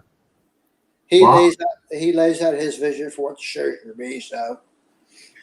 Well, I mean, at the end of the day, it shows you where the fans are right now. And the fans right now don't think that the writing is up to scratch. And that's where the focus should be. So if the writing is not up to scratch, then the show is not going to do well. I mean, fair enough. I know people out there believe that the doctor should remain a man. I do as well, but at the end of the day, BBC are not going to stop this experimentation with a female doctor. They're not. Well, that was my point. I mean, until I can't see that changing in the foreseeable future. Until that changes, Doctor Who's. Well, Lee says there, a good doctor can polish bad writing. But Lee, okay, I'll put this to you. But why should we settle for bad writing and just have a good doctor? Why can't we have both? I mean, like. You'd rather remove Jodie Whittaker but keep the bad writing, but have an actor that can make the bad writing a little bit better, like what Peter Capaldi did. Yeah. But look how that went. Look how the ratings went. That didn't work either. So you need to fix the issue. The issue is Chris Chibnall's writing team. As I said, Ed Hoyam has probably written two of the worst episodes in Doctor Who's New Who's history anyway, at least. And he's bringing them back for a third time. He hasn't learned these lessons. When you do your first series, right, you look at who the strong writers you have, you look at who the weak ones are, you weed out the weak ones and you bring in new writers, then you test them out in Series 12. If some of them end up being weak, you weed them out until you get to Series 13 and you continue down that fashion until you get your team right. I just long for a time when we get back to, if it's ever possible, back to Classic Who standards. I mean, I've been following the show for 43 so years, and it's really sad to me what's happened to the show. And I don't want to see it go away, but I think it's probably going to happen. Yeah, you do make a point there. I'm not saying we should settle, but my point is a decent personality can cover a lot of it. To a certain extent, but as the classic 80s fanboy says there, and I agree, even Peter Capaldi couldn't save the stories near the end. And I agree with that. I mean, look, he's a good actor. He couldn't even save some of the scripts that Chibnall and his team were producing near the end. I look, there's, for me right now, the biggest issue is the writing. And if I had a choice between the two, I would get rid of Chibnall because I believe that he's doing the most damage right now. And we need to stop the damage from going any further. Yes, that would mean keeping Whittaker, and that would mean she'd probably stay on for another season. But under a new showrunner and his writing team, I'm not saying that she'd still be a great doctor. I don't ever believe that Jodie Whittaker can become a great doctor because I don't think she has the acting skills and the talents to do it. I think she's over her head, personally. What do you think a 60th would look like with Jodie in there too? I don't know. I would even go as far as to say, will she even turn up in the 60th because she's only left? Will they make that as the excuse for her not to be in it? She might want to return herself. I'm just saying, if she's still around, what would that look like? Well, hold on. We got a super chat. So Ian has asked us a question. Hold on. So the podcast with Ian Slater with a $2 super chat says, CC, my comment above, and what are both of your thoughts? So this must be this comment here. It makes sense in baseball. When a team does good, it's the players, i.e. Jodie. When the team does bad, it's the manager, i.e. Chibnall. Exactly. That would be a good way of putting it. That'd be a good way of putting it. And you're absolutely spot on. I think so. And there's your other comment. Oh, wow, it's not good for Chibs. How can one person garner such visceral toward, what's that? Visceral towards himself? I just look. I don't know. The man has an ego as well as big as a bloody. Yeah. Look, I've been told that man actually really sincerely thinks that he's writing something epic and amazing, and that's what worries me even more. He's delusional, and this is why I think he needs to go. Remember, this is the same man, as I keep repeating, the tall fans, along with his right-hand man, that it wasn't a democracy, and that they'll write the show the way they want to write it while they're in charge. They're supposed, when they leave, they hand it over to the next showrunner.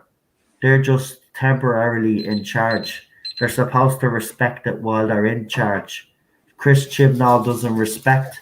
Oh yeah, because you look at everything he's done, Alpha. Everything that he's done has shown disrespect.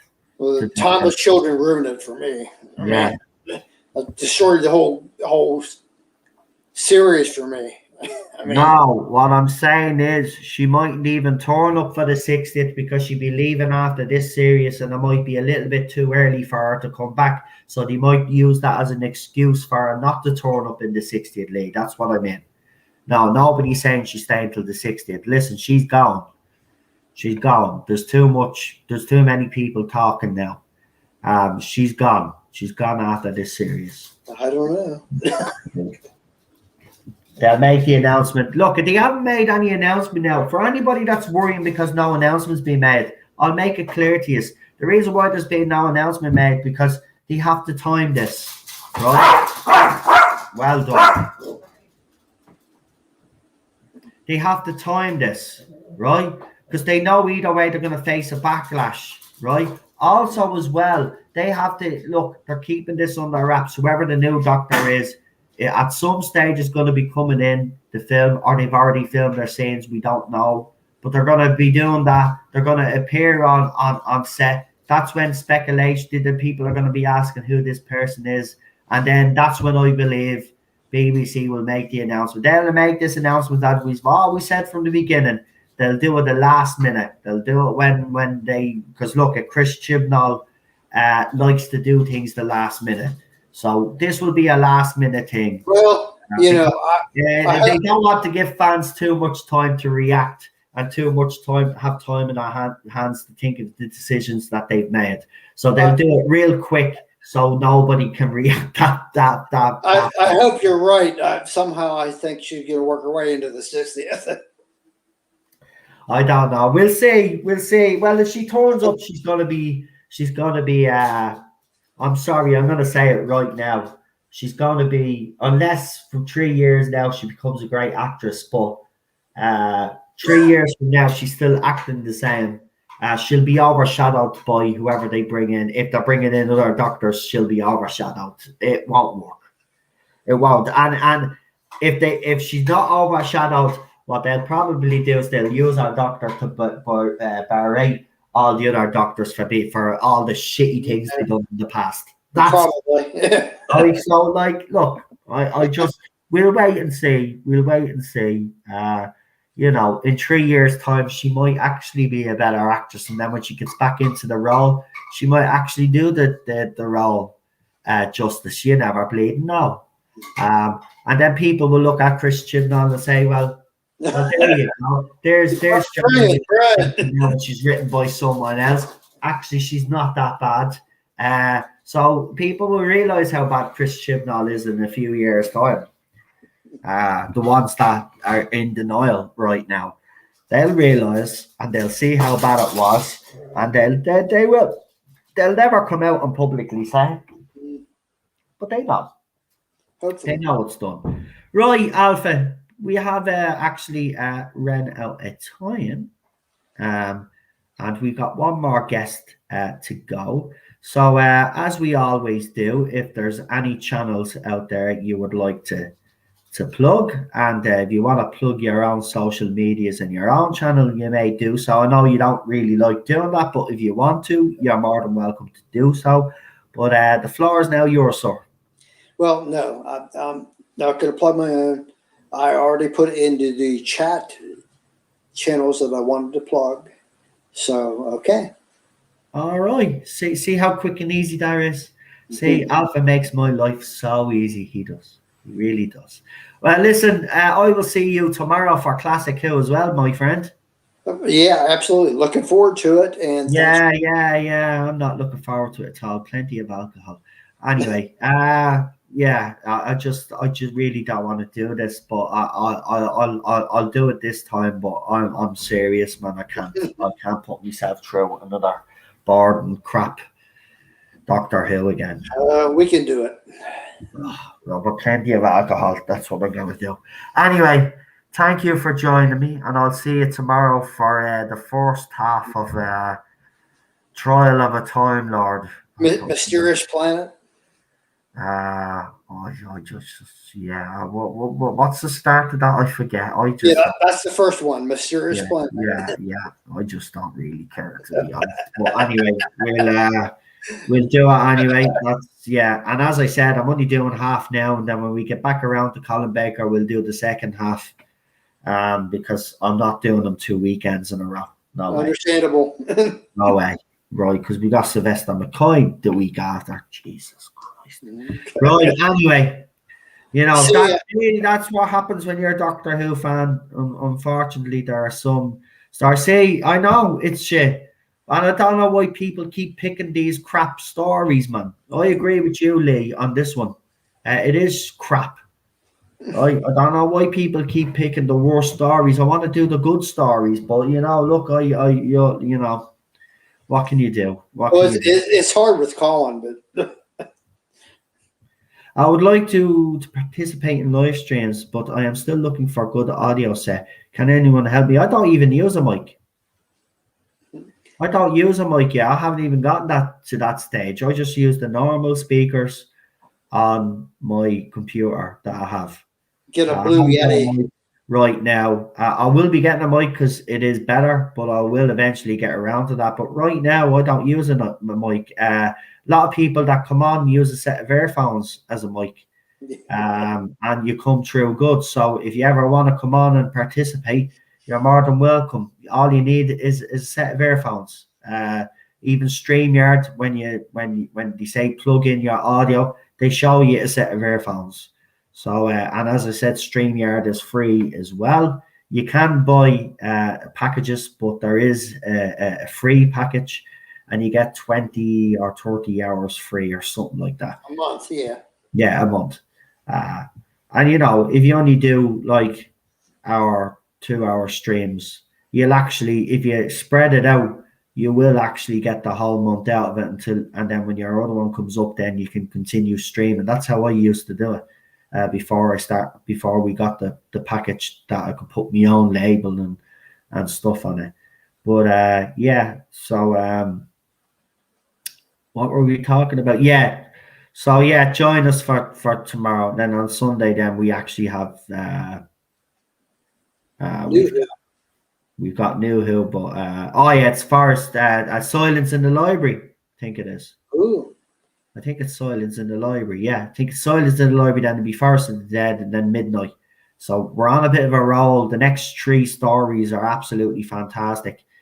Unfortunately, I only watch classics, so I couldn't participate on New Who. Well, if you have any New Who, I mean, I don't know if New Who is easy to get a hold of now online. But I mean, again, if you're more than welcome to come on, PJ, maybe if you want to watch a New Who episode, it's, as I said, it's Silence in the Library. So if you can find that episode and have it ready for the for Sunday, then you can participate in on the panel. You're more than welcome. We obviously have loads of people on the Classic Who panel. There's actually myself, Charlotte, Real Super Doctor, Alpha, and Lee. So it's a fairly big panel. So we don't have many on the New Who panel. That's the thing. Everybody does like the New Who, but nobody wants to be on the New Who panel because I don't want the same panelists on both panels. I wanted to mix them up a bit.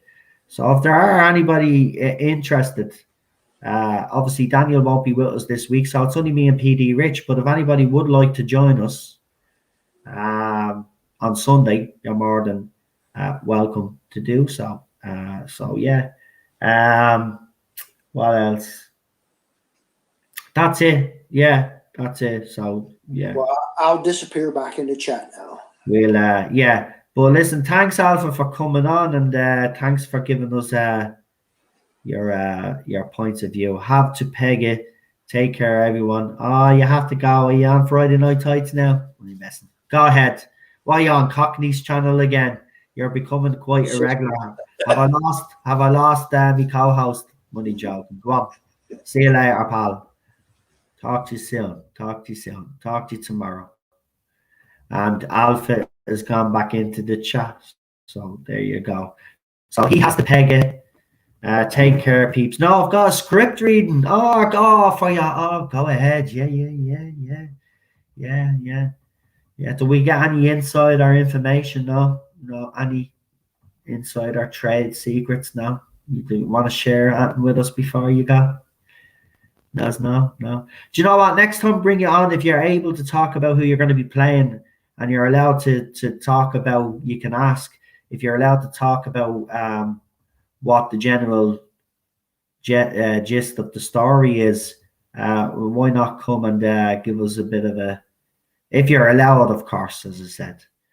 So it's in. I had to the store, so being listened to in my car. Oh, it's in. I had to go to the store, so you're being listened to in my car. LOL. Oh, no way. Car Nav YouTube channel. Oh, that's brilliant, Ian. Nice one. Nice one. Right, let's bring on our last guest because he has been waiting a long, long time. And I have to say fair play. But it's the one and only Jack. Jack is back with us, folks. Hello. How are you? Fine, you? I'm not too bad. I'm good. I'm all right. I'm not too bad. So is there anything in particular you want to talk about, Jack? Well, first, I just want to say sorry if you can hear people in the background. The pubs are open.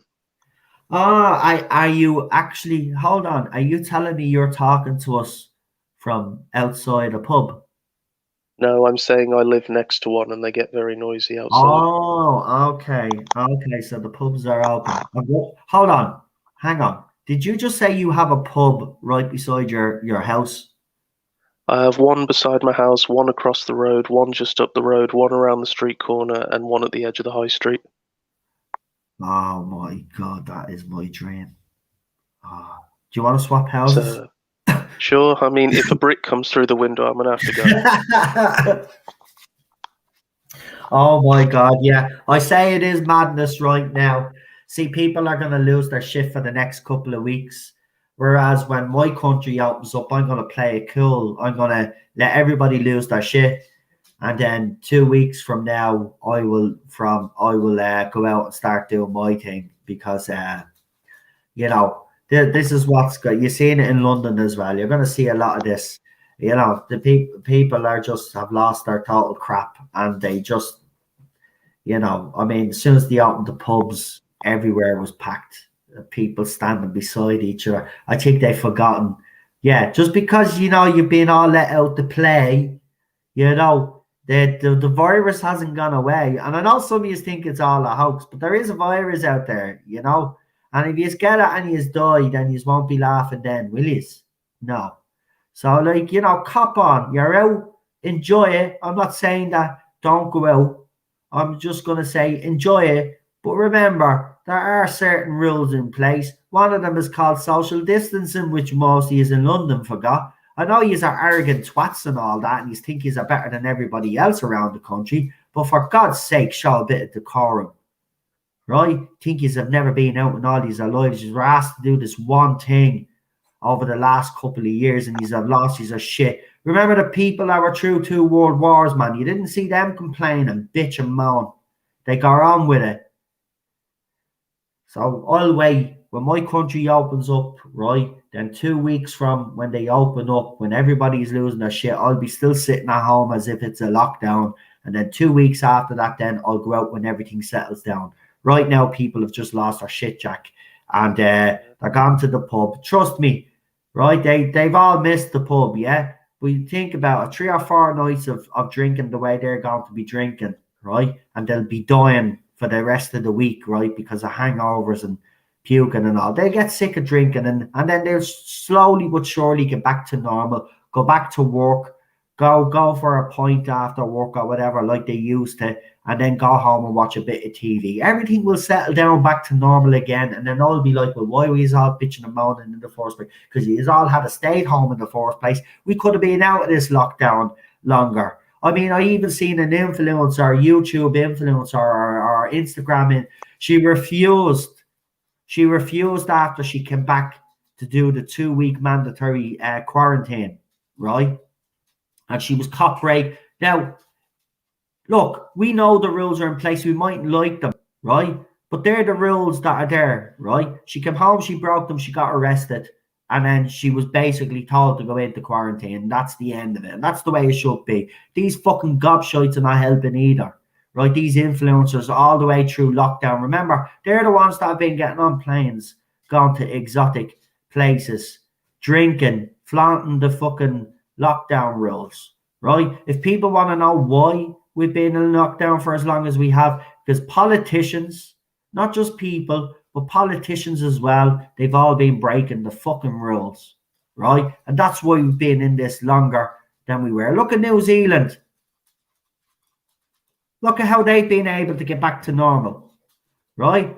Because they went hard and they did it quick and people understood. People followed the rules. There was no break of the bleeding rules. And now they're able to enjoy a normal life. And look at all of us now. Some countries are only coming out of lockdown now. And you just wonder bloody why. In my opinion, I think the pub should. In my opinion, I think the pub should have been the last thing to open. I agree with you 100%. Open everything else up. I understand that the pubs are losing money. I really do, right? And I do feel sorry for them. But at the end of the day, this is a situation we've never dealt with in our lifetime, right? Politicians are only learning. Everybody is. Right? We don't like this. Nobody likes being told to stay at home. Of course we don't. Right? We're supposed to be out there mingling with each other. That's what we are as a human race. But unfortunately, right now, we couldn't. But everybody kept breaking. Look, we could have been, I even said this, we could have been out of this lockdown 6 months ago. People just fucking would have held firm for a couple of more weeks when the government did. And what happened? There was breaches all over the place, even in my country. People going on their stupid marches, anti-mask marches. Oh, you wear a mask. They're forcing us to wear masks and all of this shit. Nobody forces to do it. No, but with what's happened on the news, you know, there's been another shooting by police. I guarantee you they'll just forget about the virus then and they'll all gather together and do the protests. Well, in fairness, though, I mean, this latest shooting, I've seen it as well, man. I mean, what the fuck is going on, though? You know, I mean, come on. I mean, how many more fucking incidents like this do they need? Look, right? I'm not in favor of the Black Lives Matter movement because I think they're toxic, right? Do I think racism is systemic in America? No, I do not believe it is. But I do believe that there are problems that need to be sorted out. And there are some within the African American community that do believe that there needs to be issues sorted out. My whole thing has been from day one, why hasn't President Biden sat down with these people to sort out all of these issues so we can move forward? And then you have stupid shootings like this that don't that add to the situation and don't help. So, I mean, look, all this time of taking the knee and putting out a stupid little hashtag is over. It's time to actually take real action. And if you aren't willing to take real action, well, then I'm not willing to listen to people. I'm sick of all of these movements and it goes nowhere.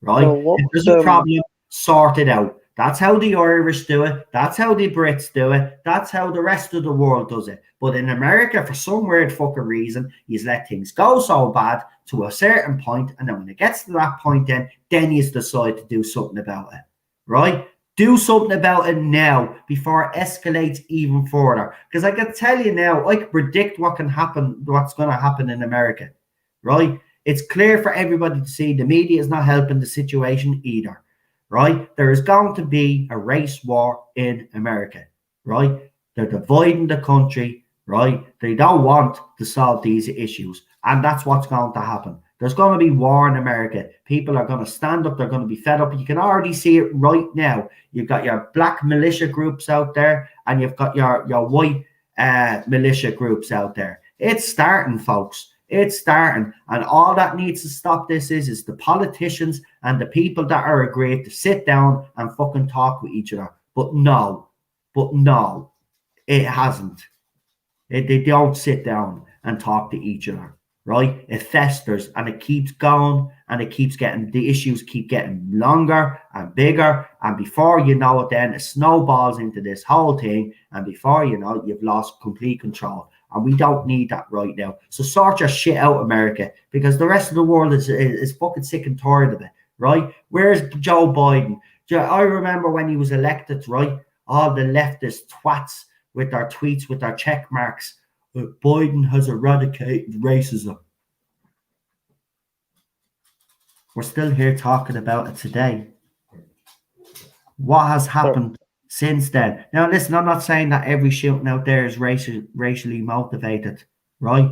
But what I'm saying is we have seen lately, right, that there are people being shot for reasons that that nobody can actually explain. There's unarmed people being shot, right? Whether it's black or white, it doesn't matter. At this stage, there's a problem. So sort the fucking out, right? I had this conversation with the wife, right? She believes in a totally different thing than I do. But my big issue here is I've always said the police force in the United States is corrupt, right? It's also got bad eggs inside it. It's poorly trained, right?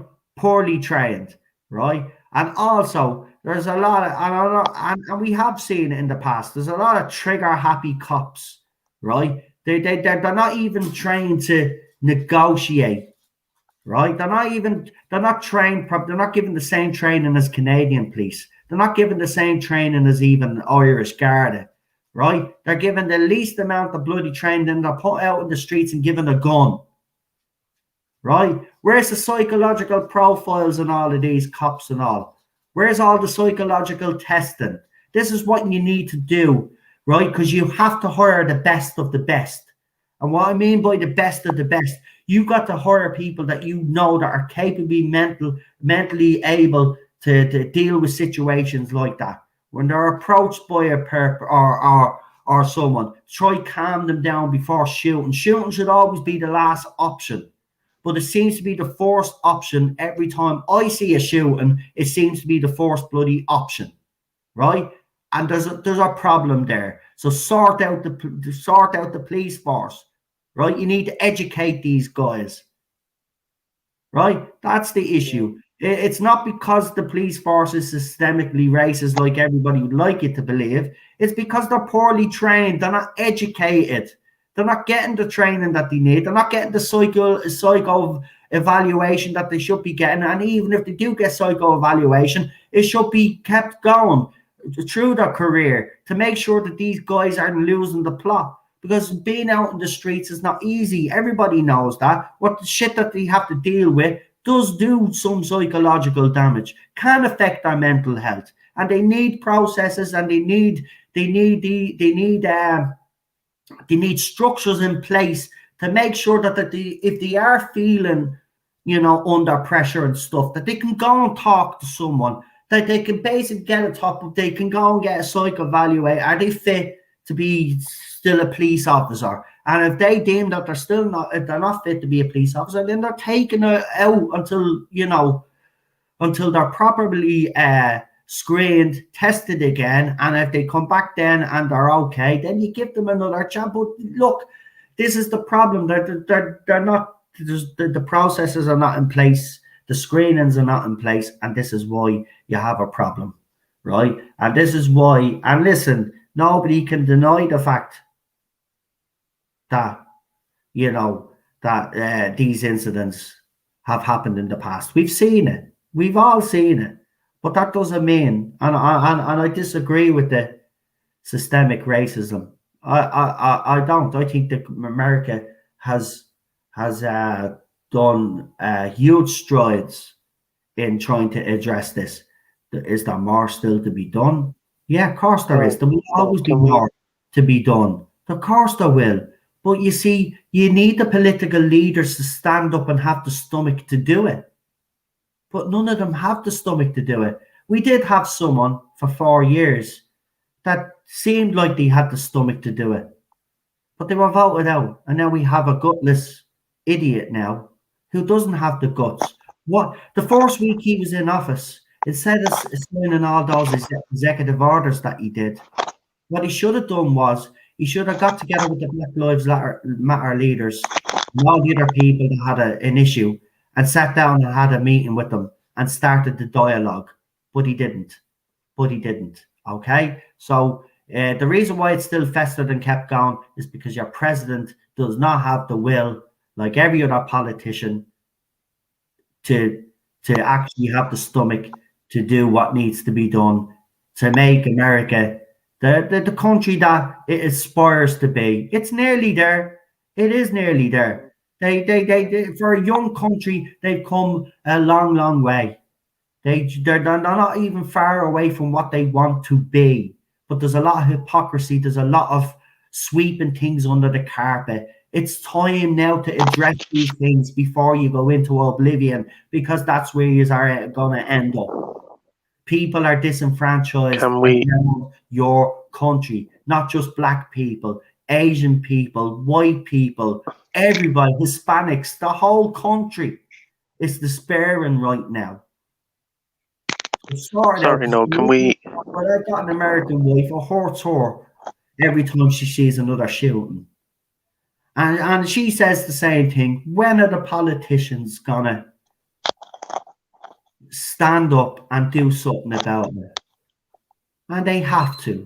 They have to. It's wrong. We shouldn't be still living in an age like this.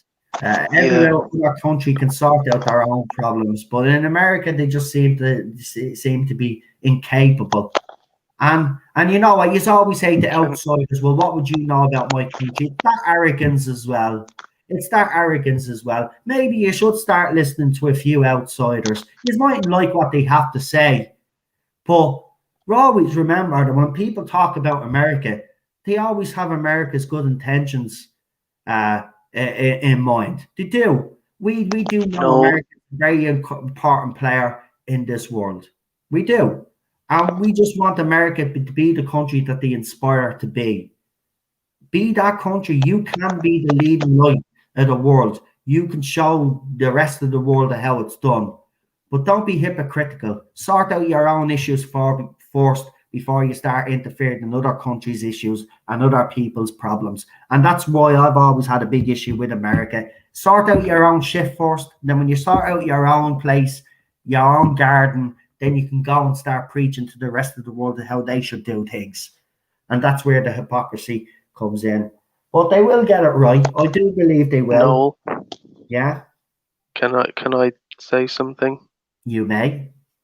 Can we talk about Doctor Who? We may. Well, we can for a few minutes. Go ahead. Yeah. I don't know, like what's the whole topic with Christopher Eccleston? Well, basically, he said that Canon would have the show would have to destroy Canon basically to survive. Oh, right. So it's not like do you think he was talking about the Timeless Children or just like in general? I don't know. See, you could look at it two ways. I like to kind of look at both point of view. He could have been taking a dig at Chibnall, but I doubt it. You know what he's like. He's a highly controversial figure. Let's be honest. He likes to say things to upset people. And this could have been another one. I don't know. I don't look. I'm not going to hold it against him. I think at the end of the day, we've heard loads of people shit on Cannon now. Right now, he's not the only one. So I'm not surprised when someone like Christopher Eccleston or a past cast member comes out and says something now. To be honest with you, Jack. Yeah, it's just a sort of stay relevant sort of thing, isn't it? Well, but again, he doesn't need to. He's doing these audios, so I don't know why he felt it necessary to say something. This is why, you know, everything that Christopher Eccleston says, there's a reason behind it.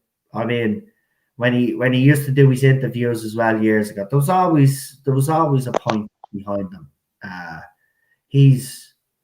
I don't know what he's playing at. I really don't. But look, I've heard loads of people. Paul Cornell, who wrote for Doctor Who as well, spoke about Canon as well. Look, we've had them all come out now nearly about Canon. We've had John Barrowman come out and say they should cast certain type as the Doctor as well. They've all lost the plot. And you're right, there might be a bit of, with some of them, they're trying to stay relevant. But for Eccleston, he didn't need to stay relevant because he's come back. When his comeback was announced by Big Finish, the reaction he got was unbelievable. I mean, I even reacted. I thought it was amazing. Even though I was still a bit skeptical at the time, I was delighted to see him back. So he didn't need to say this to stay relevant. He was always relevant. He's always been relevant, actually. since 2005, since he left the fourth series, he's always remained that constant person in Yeah, I people's. mean, he's still some people's favorite, even though he's only in it Exactly. for one series.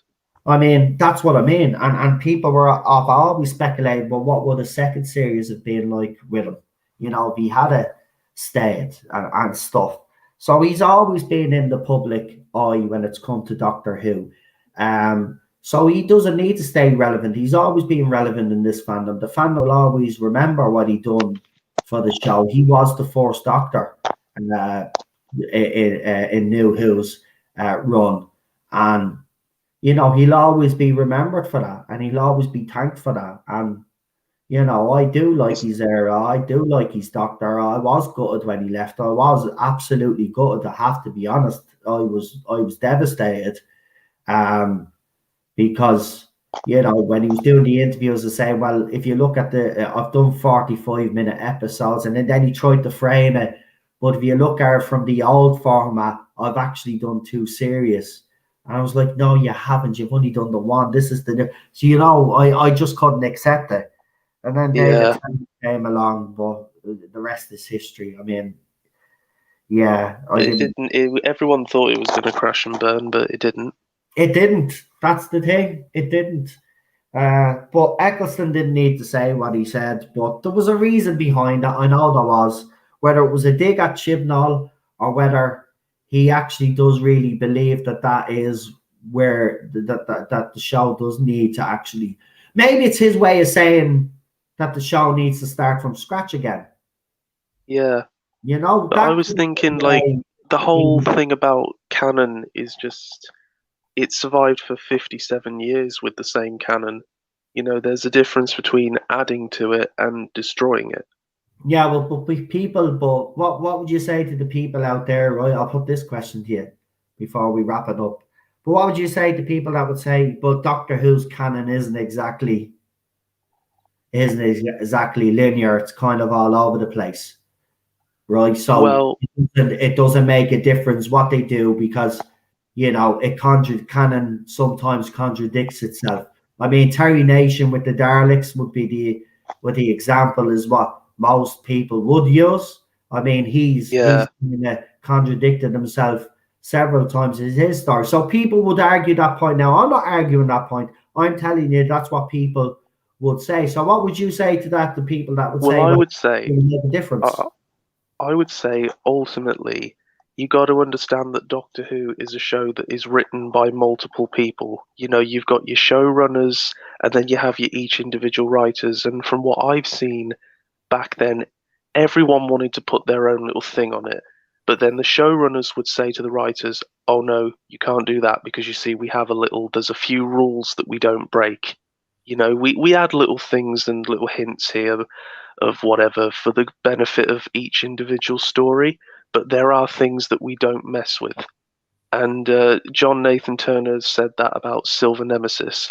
It's a story everyone hates, but I actually find it quite fun to watch. But it was the whole idea that the Doctor was going to be God, and that's obviously silly. So JNT came along and said, no, you can't do that. So they stopped. They didn't do it. And Moffat was the one that annoyed me the most with the stuff he did, like making the Doctor 4 billion years old just because he liked the number. But ultimately, it never compromised who the character was. Whether you liked what they added to canon or whether you hated it, and there were a few things I didn't like, it was still the same canon. It was still the same character. What Chris Chibnall has done is it's like, oh, all of that doesn't matter now. Everything Robert Holmes did, you know, mentioning the name of the Doctor's home planet just as a random off-word thing, like, oh yeah, Gallifrey just popped up, and it was like that was the first time we'd ever heard it, and it was just passed off as something like, oh, okay, you know, all of that to the Deadly Assassin, to all this history. It's just when people say that the canon isn't relevant, of course it's relevant, and there's so much you can do with the canon. You didn't need to do this whole timeless child thing. You know, it's like the Doctor Who as a concept is timeless. You can do anything with it. And I've always complained, why do the writers just keep doing the same thing on a weekly basis? It's, monster comes, Doctor waves screwdriver, monster dies, the end. Same thing. And this was before the Chibnall era. It just got a bit, it's like, so I don't see the whole point of what they were trying to do other than make the character more diverse. That's the whole point of the Timeless Child. Yeah.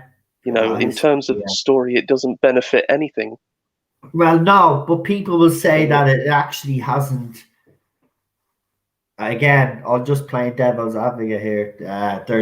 There will be fans out there that will say, but it hasn't ruined canon. It's added to the canon. So, I mean, I don't know how they can say this adds to the canon, because if you add this, right, or you try fit it in, right, first of all, it creates a lot of problems with certain characters that have appeared in the past. But also you've actually created a lot more plot holes than actually fixing, as this was suggested to do. So you've actually added more plot holes. You've actually added more holes in canon. One of the biggest is the Doctor can regenerate limitless times. Mm-hmm. And we know that the Doctor can control regeneration energy to a certain extent. So why can't the Doctor just shoot regeneration energy out of her hands and destroy everything and heal everyone and fly off in the TARDIS for tea and biscuits? That's a theme hole. It's like you've completely buggered that. You've made the Doctor this super powerful, infinite being, and that's just not fun or compelling. The Doctor, I got sick of the whole thing with the Doctor being a lonely god and the whole universe revolving around him. It's like, I just want the Doctor to be a character who goes through space and time in a box. That's it. But what Chris Chibnall has done is, now the Doctor wasn't even Hartnell originally. Well, how is there even a story? A story has a beginning, a middle, and an end.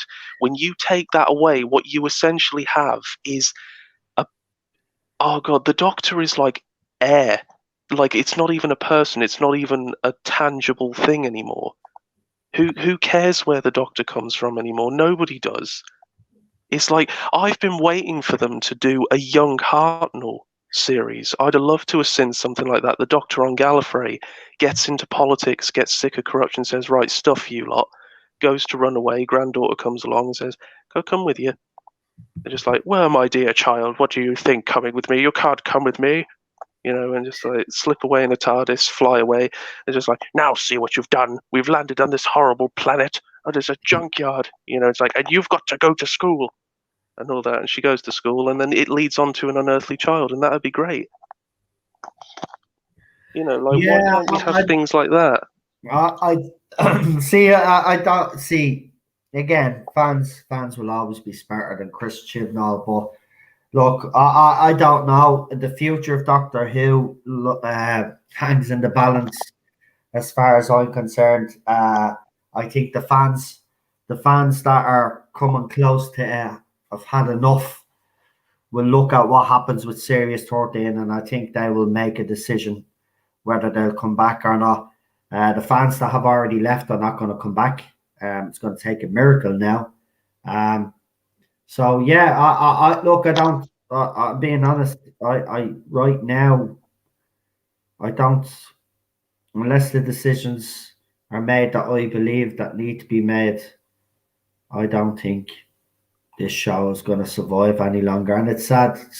I think what I will say is, to those who are saying they're not going to come back, I've been open on this channel and I've said honestly, and I can get some hate for this, I know, but I haven't enjoyed the show since Russell T Davies left.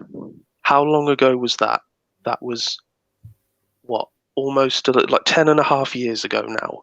Yeah. And I'm still a fan to this day. My God, that has got to be one bloody good show to leave such a mark on me that I would still be loyal to it to this day, even though I haven't enjoyed it for about 7 years now. I've gone back and I've fallen in love with Classic Who. Yeah. It's like, and whether those people admit it or not, this show has left a mark on them. if this show were to get cancelled and in 20 years' time they did they did a convention or maybe a TARDIS on the telly, go like, oh look, it's a TARDIS, something like that, they'd be happy to see it again. But I just think that this era, sadly, will forever be. It will be there. It's like you get them posters with all the Doctor's faces on. Her face will be there, and I think that's what does it for most people. You can't pretend that this era didn't happen. It did happen. That's what I mean, and I've tried to make people realise that doesn't matter. You can ignore it as ourselves, yeah, and you have every right to do that.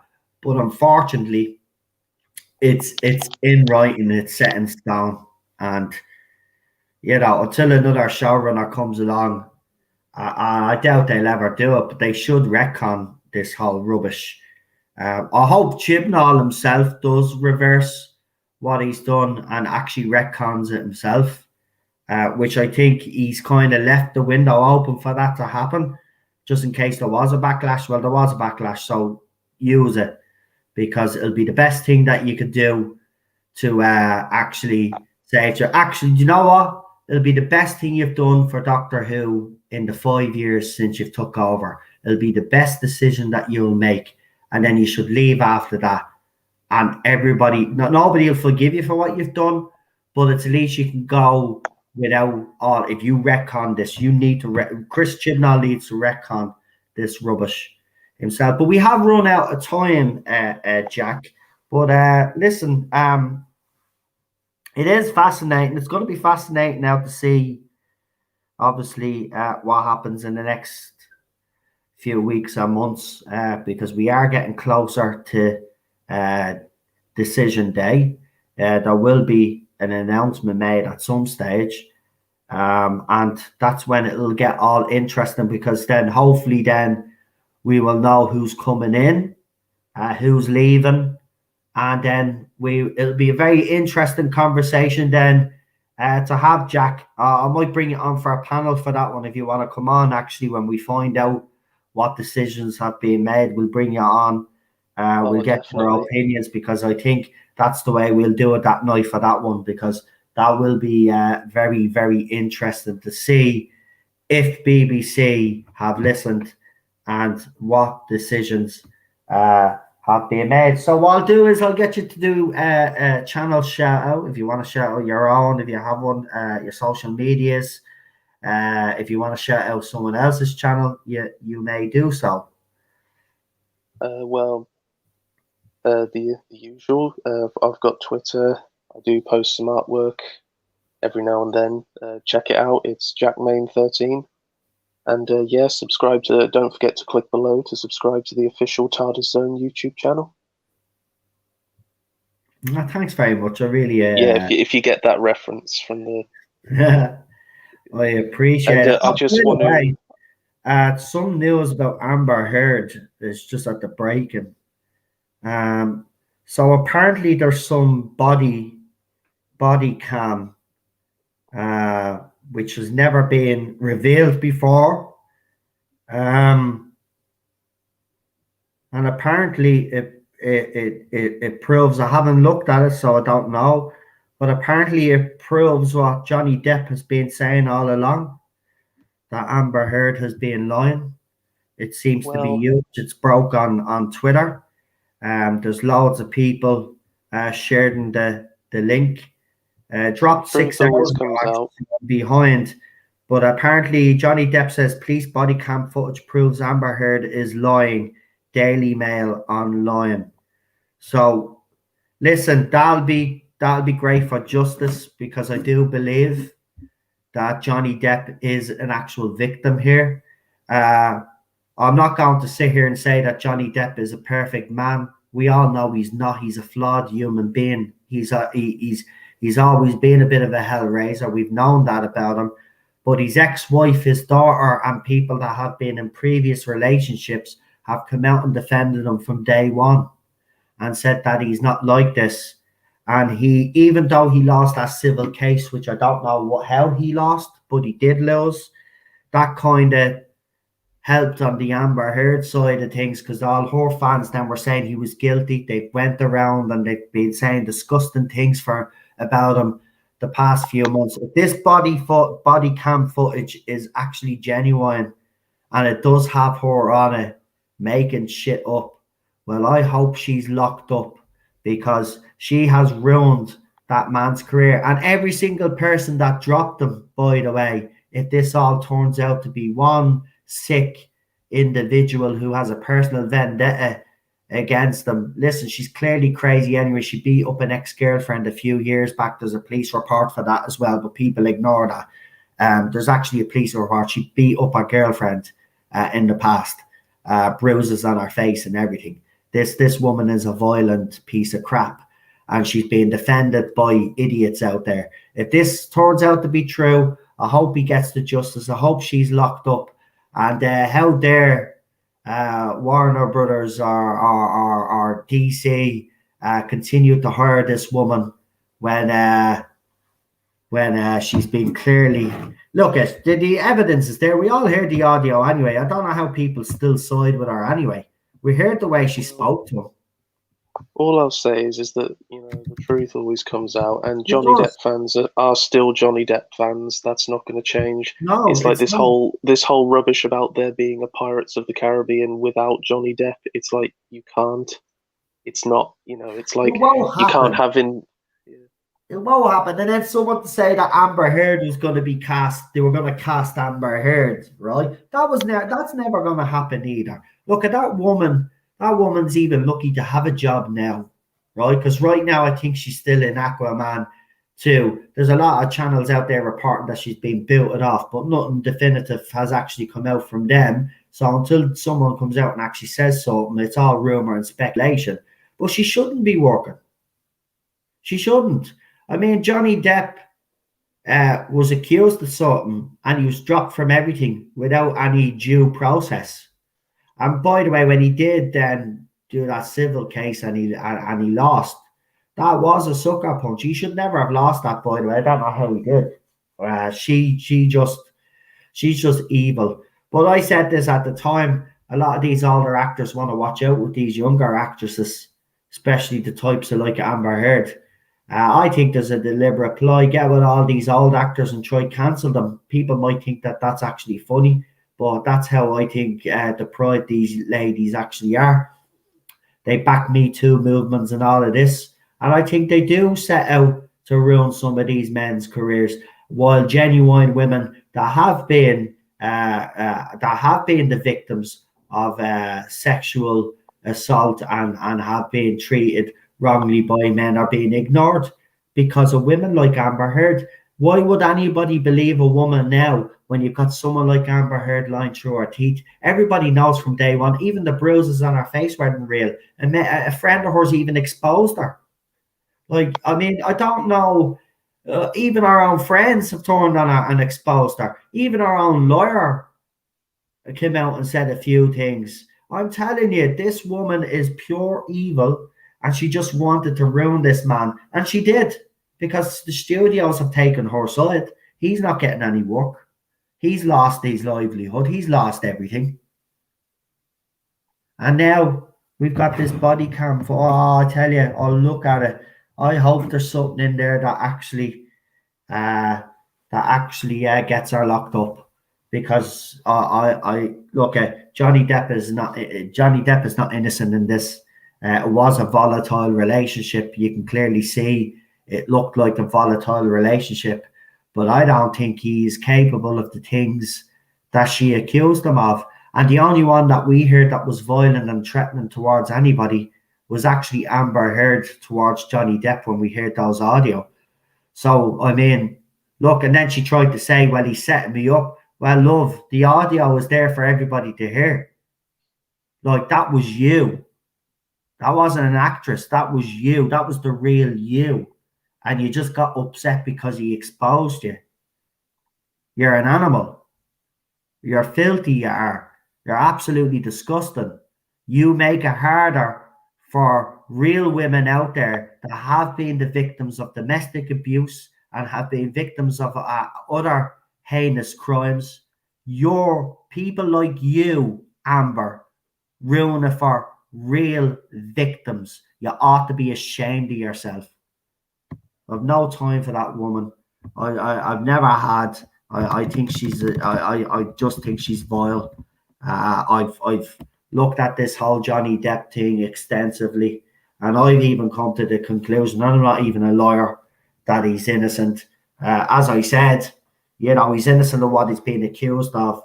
The only guilty party that I can see is Amber Heard, and it's quite baffling that she's gotten away with it. But I hope he has something that will nail her. And if he's held her back for this long, I don't know why. You should have nailed her from the start, mate. That's the one thing I'll say to Johnny. If you had evidence to nail her from the start, you should have nailed her from the start. I know you are trying to show how much of a gentleman you were, but in this case, your livelihood is being taken away from you. You don't act like a gentleman here. You go dirty and you fucking play dirty until you get justice, mate. Because that's what she fucking did. That's what she did. She played dirty, mate. She showed those photographs you passed out on the floor, right? She did that to ruin your reputation. You need to do the same. So if you've said this and this body cam footage exists, you should have done this from the start. You should have nailed her, mate.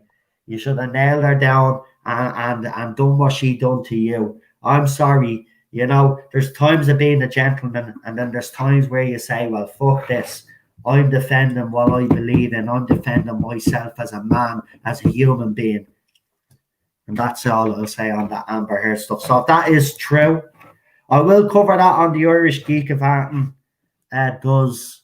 If there's any more news, we'll see. Johnny Depp has a great fandom. He also has YouTubers dedicating to investigating all of this. So we'll check out the YouTubers. They'll have the audio as well.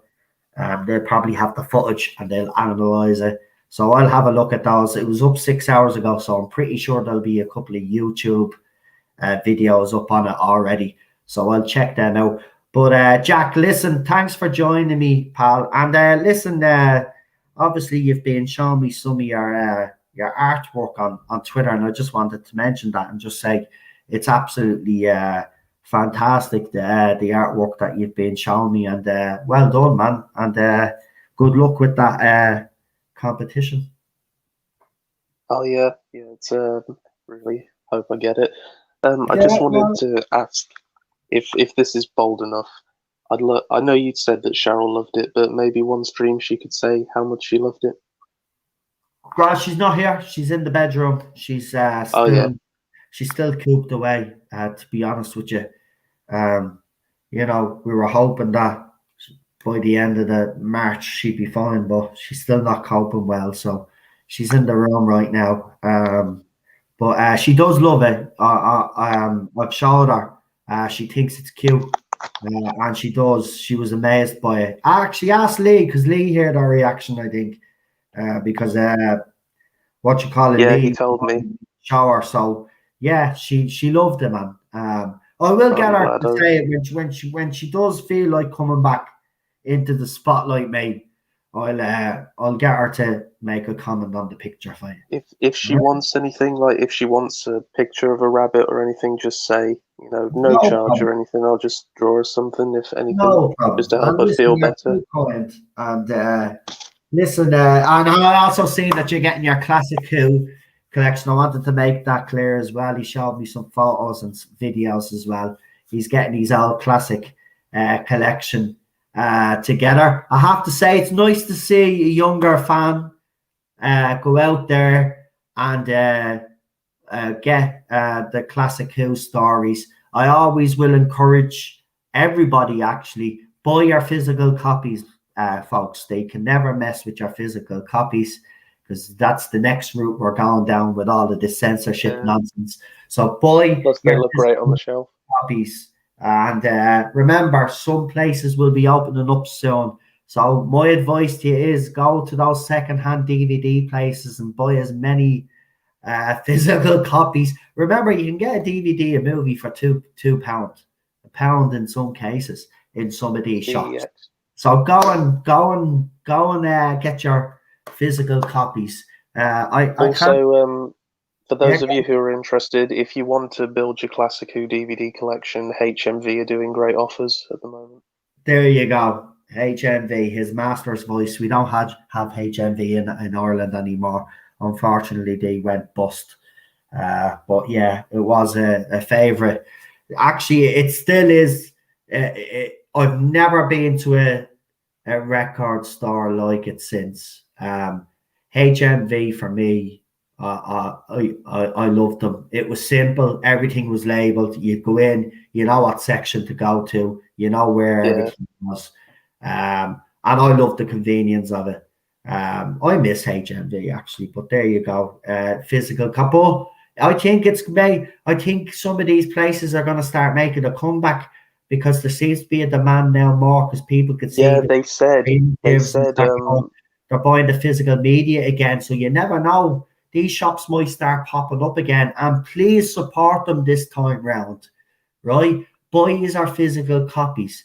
Feck all that. Look, it'd be great. You have hundreds of DVDs or whatever. You could pass them on. You know, remember, some of you will have kids. You get your kids into Doctor Who or whatever. You know, you'd be able to pass these things on. You know, and then one day they look great. Yeah, and one day they might become valuable, and then a family member then can sell them. You know, think of it that way. It's a good investment. Buy our physical copies. But yeah, listen, Jack, thanks for coming on and great artwork, as I said, and keep that classic collection going.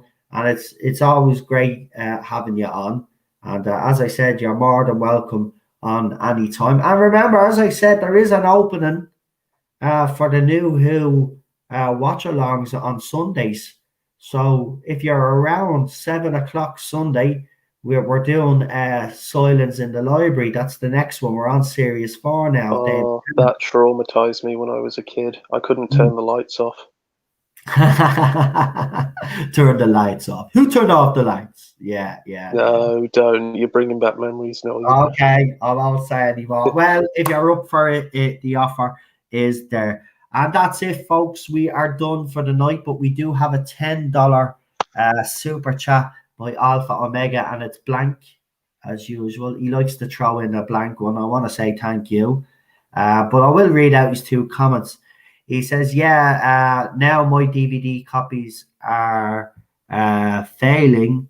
I keep my DVDs in great shape, and they are failing or falling. Failing." It could be your DVD player, like okay, wear out. Just try it on a Blu-ray player. It tends to play DVDs better. That's been my experience. Yeah, sometimes get too many scratches on them as well. DVDs are a bit sentient, like that. They've always been.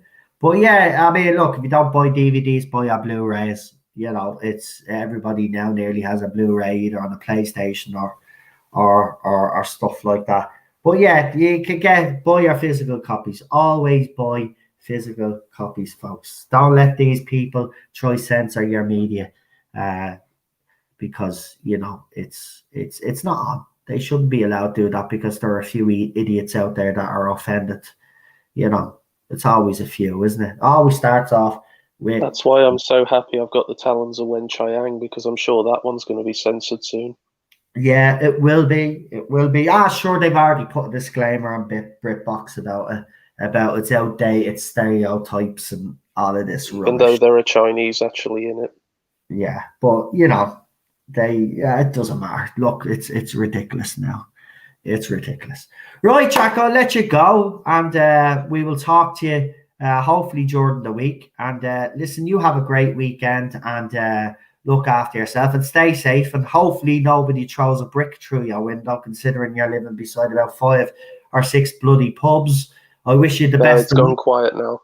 Yeah, so battle down, as they say, batten down the hatches, and you know. But you're living beside a pub, so that are you old enough to drink? I should ask first. Yeah, I'm old enough. I'm 21, so I just don't drink. Oh, well then you're probably right, mate. Probably right. A lot of things happen when bad things can happen when you get drunk. Trust me. And funny things can happen too, but yeah, bad things can happen. Yeah. Right, we'll leave it at that, Jack. Thank you for coming on. Right. I really appreciate it, pal. And you look after yourself, as I said. You too, Noel. Thanks for having me on. No problem. See you soon. See you soon. Bye. Right, folks. Alpha and everybody else in the chat that threw me a super chat tonight. Thank you very much. We really do appreciate the support, as I said, and everybody else that was in the chat that commented. Thank you. And to all my guests who joined me, remember the Tardis Zone Talks doesn't work unless we get you guys on. And we had quite a few guests. Actually, we've went on 3 hours now that we've had so many guests on. So that's a great stream. So I want to thank you all. And that's been the Tardis Zone Talk. So don't forget to join us tomorrow. As we said, some classic Who, Trial of a Time Lord. We're only doing half, maybe. We haven't decided how much of it we're actually doing, but we will decide tomorrow. And then, as I said, Sunday, we have some new Who for you as well. Also, over on the Irish Geek, myself and Real Super Doctor, we're talking Titanic. So if you didn't watch that stream, we'll have another couple of streams on Titanic actually coming up. But if you haven't watched last night's stream, Thinking was there and a couple of other people were there, and they said that they really enjoyed it. It was something different. So go and check that stream out as well, folks. So we'll talk to you over the weekend. Have a good one. Look after yourselves. And as I always say, stay safe. And good night, Disaster, night, Alpha, and everybody else in the chat. Thanks, Chris, and all the other mods. Absolutely fantastic. And as I said, to all my guests who joined me tonight, really appreciate it. So that's been the Tardis Zone Talks. We'll see you next Friday for the Tardis Zone Talks. Don't forget. And remember, if there's any new people that do want to come on, just to explain how it happens. We bring new people on after we see them in the chat for a few weeks or so. We see how they interact with other people, and if we deem that they're going to be okay to bring on, then we bring you guys on. The reason for this is because in the past we've had people literally throw up some porn images. They've also played copyrighted music to have the stream striked. So we have to take precautions. So if we see you in the chat interacting for a few weeks or so, we'll see how it goes. And if there's no trouble, then we bring new guests on. That's how it works. So if you're new to the channel and you do want to get on, that's how it works. We have to see you interacting with people in the chat, see how you behave, because, you know, we've had some people in the chat and, you know, they've stored up things, and then I've brought them on regardless, and they've taken advantage of that, and they've tried to take down the channel. As I said, Jack is reasonably new coming onto the channel. He was in the chat, got to know everybody, and now he's on. That's how it works. We get to know all of these people before we bring you on, so we don't have any incidents. Because, you know, people come here to enjoy the content. They don't come here for drama. And I don't want the drama, to be quite honest with you. I just want to be able to do what we do here. So, yeah. So I want to say thank you to you all. Take care, again, as I said. And don't forget to like, share, subscribe. And as I said, this has been the Tardis Zone Talks.